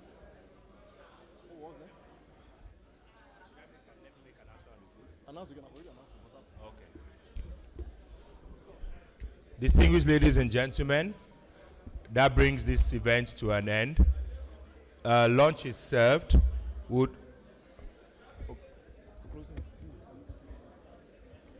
Just before the closing prayer, I'm aware that the General Secretary of the Nigerian Bar Association, Additional Idigbe Esquire, has just walked in. He just flew into the country today just so he could make the tail end of it. We appreciate you, sir. And also Tunji Salao has also just come in. Thank you so much. Oh, he's been here with us actually. And we're grateful that he's here, and would please call him to do the closing prayer to finally wrap up.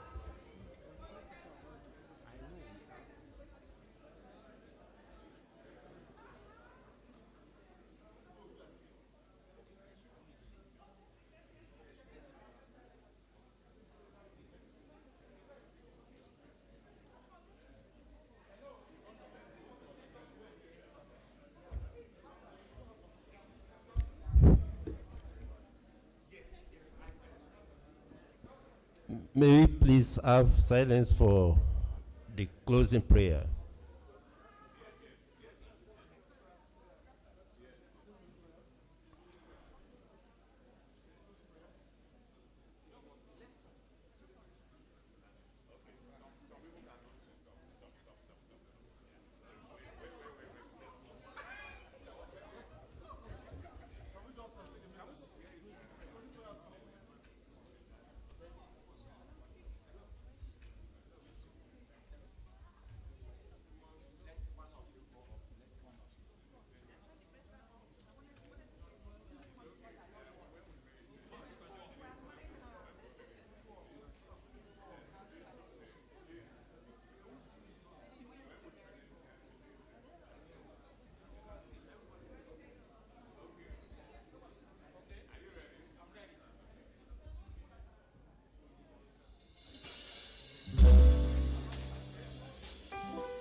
May we just observe silence for closing prayer.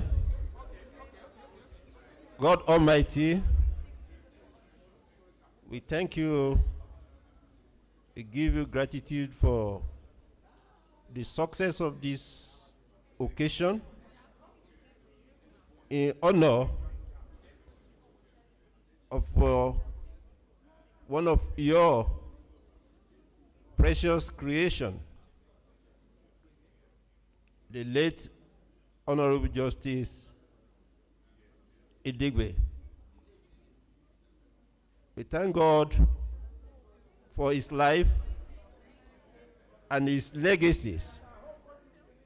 We pray Almighty God to continue to bless his memory. We appreciate Almighty God for the peace that we enjoy in this nation at this time. May God continue to grant us his abundant peace. and so that we live more to celebrate many more of legacies. The guests who came from far and near, we pray that God guide everybody back to our respective destination. Let's say Amen.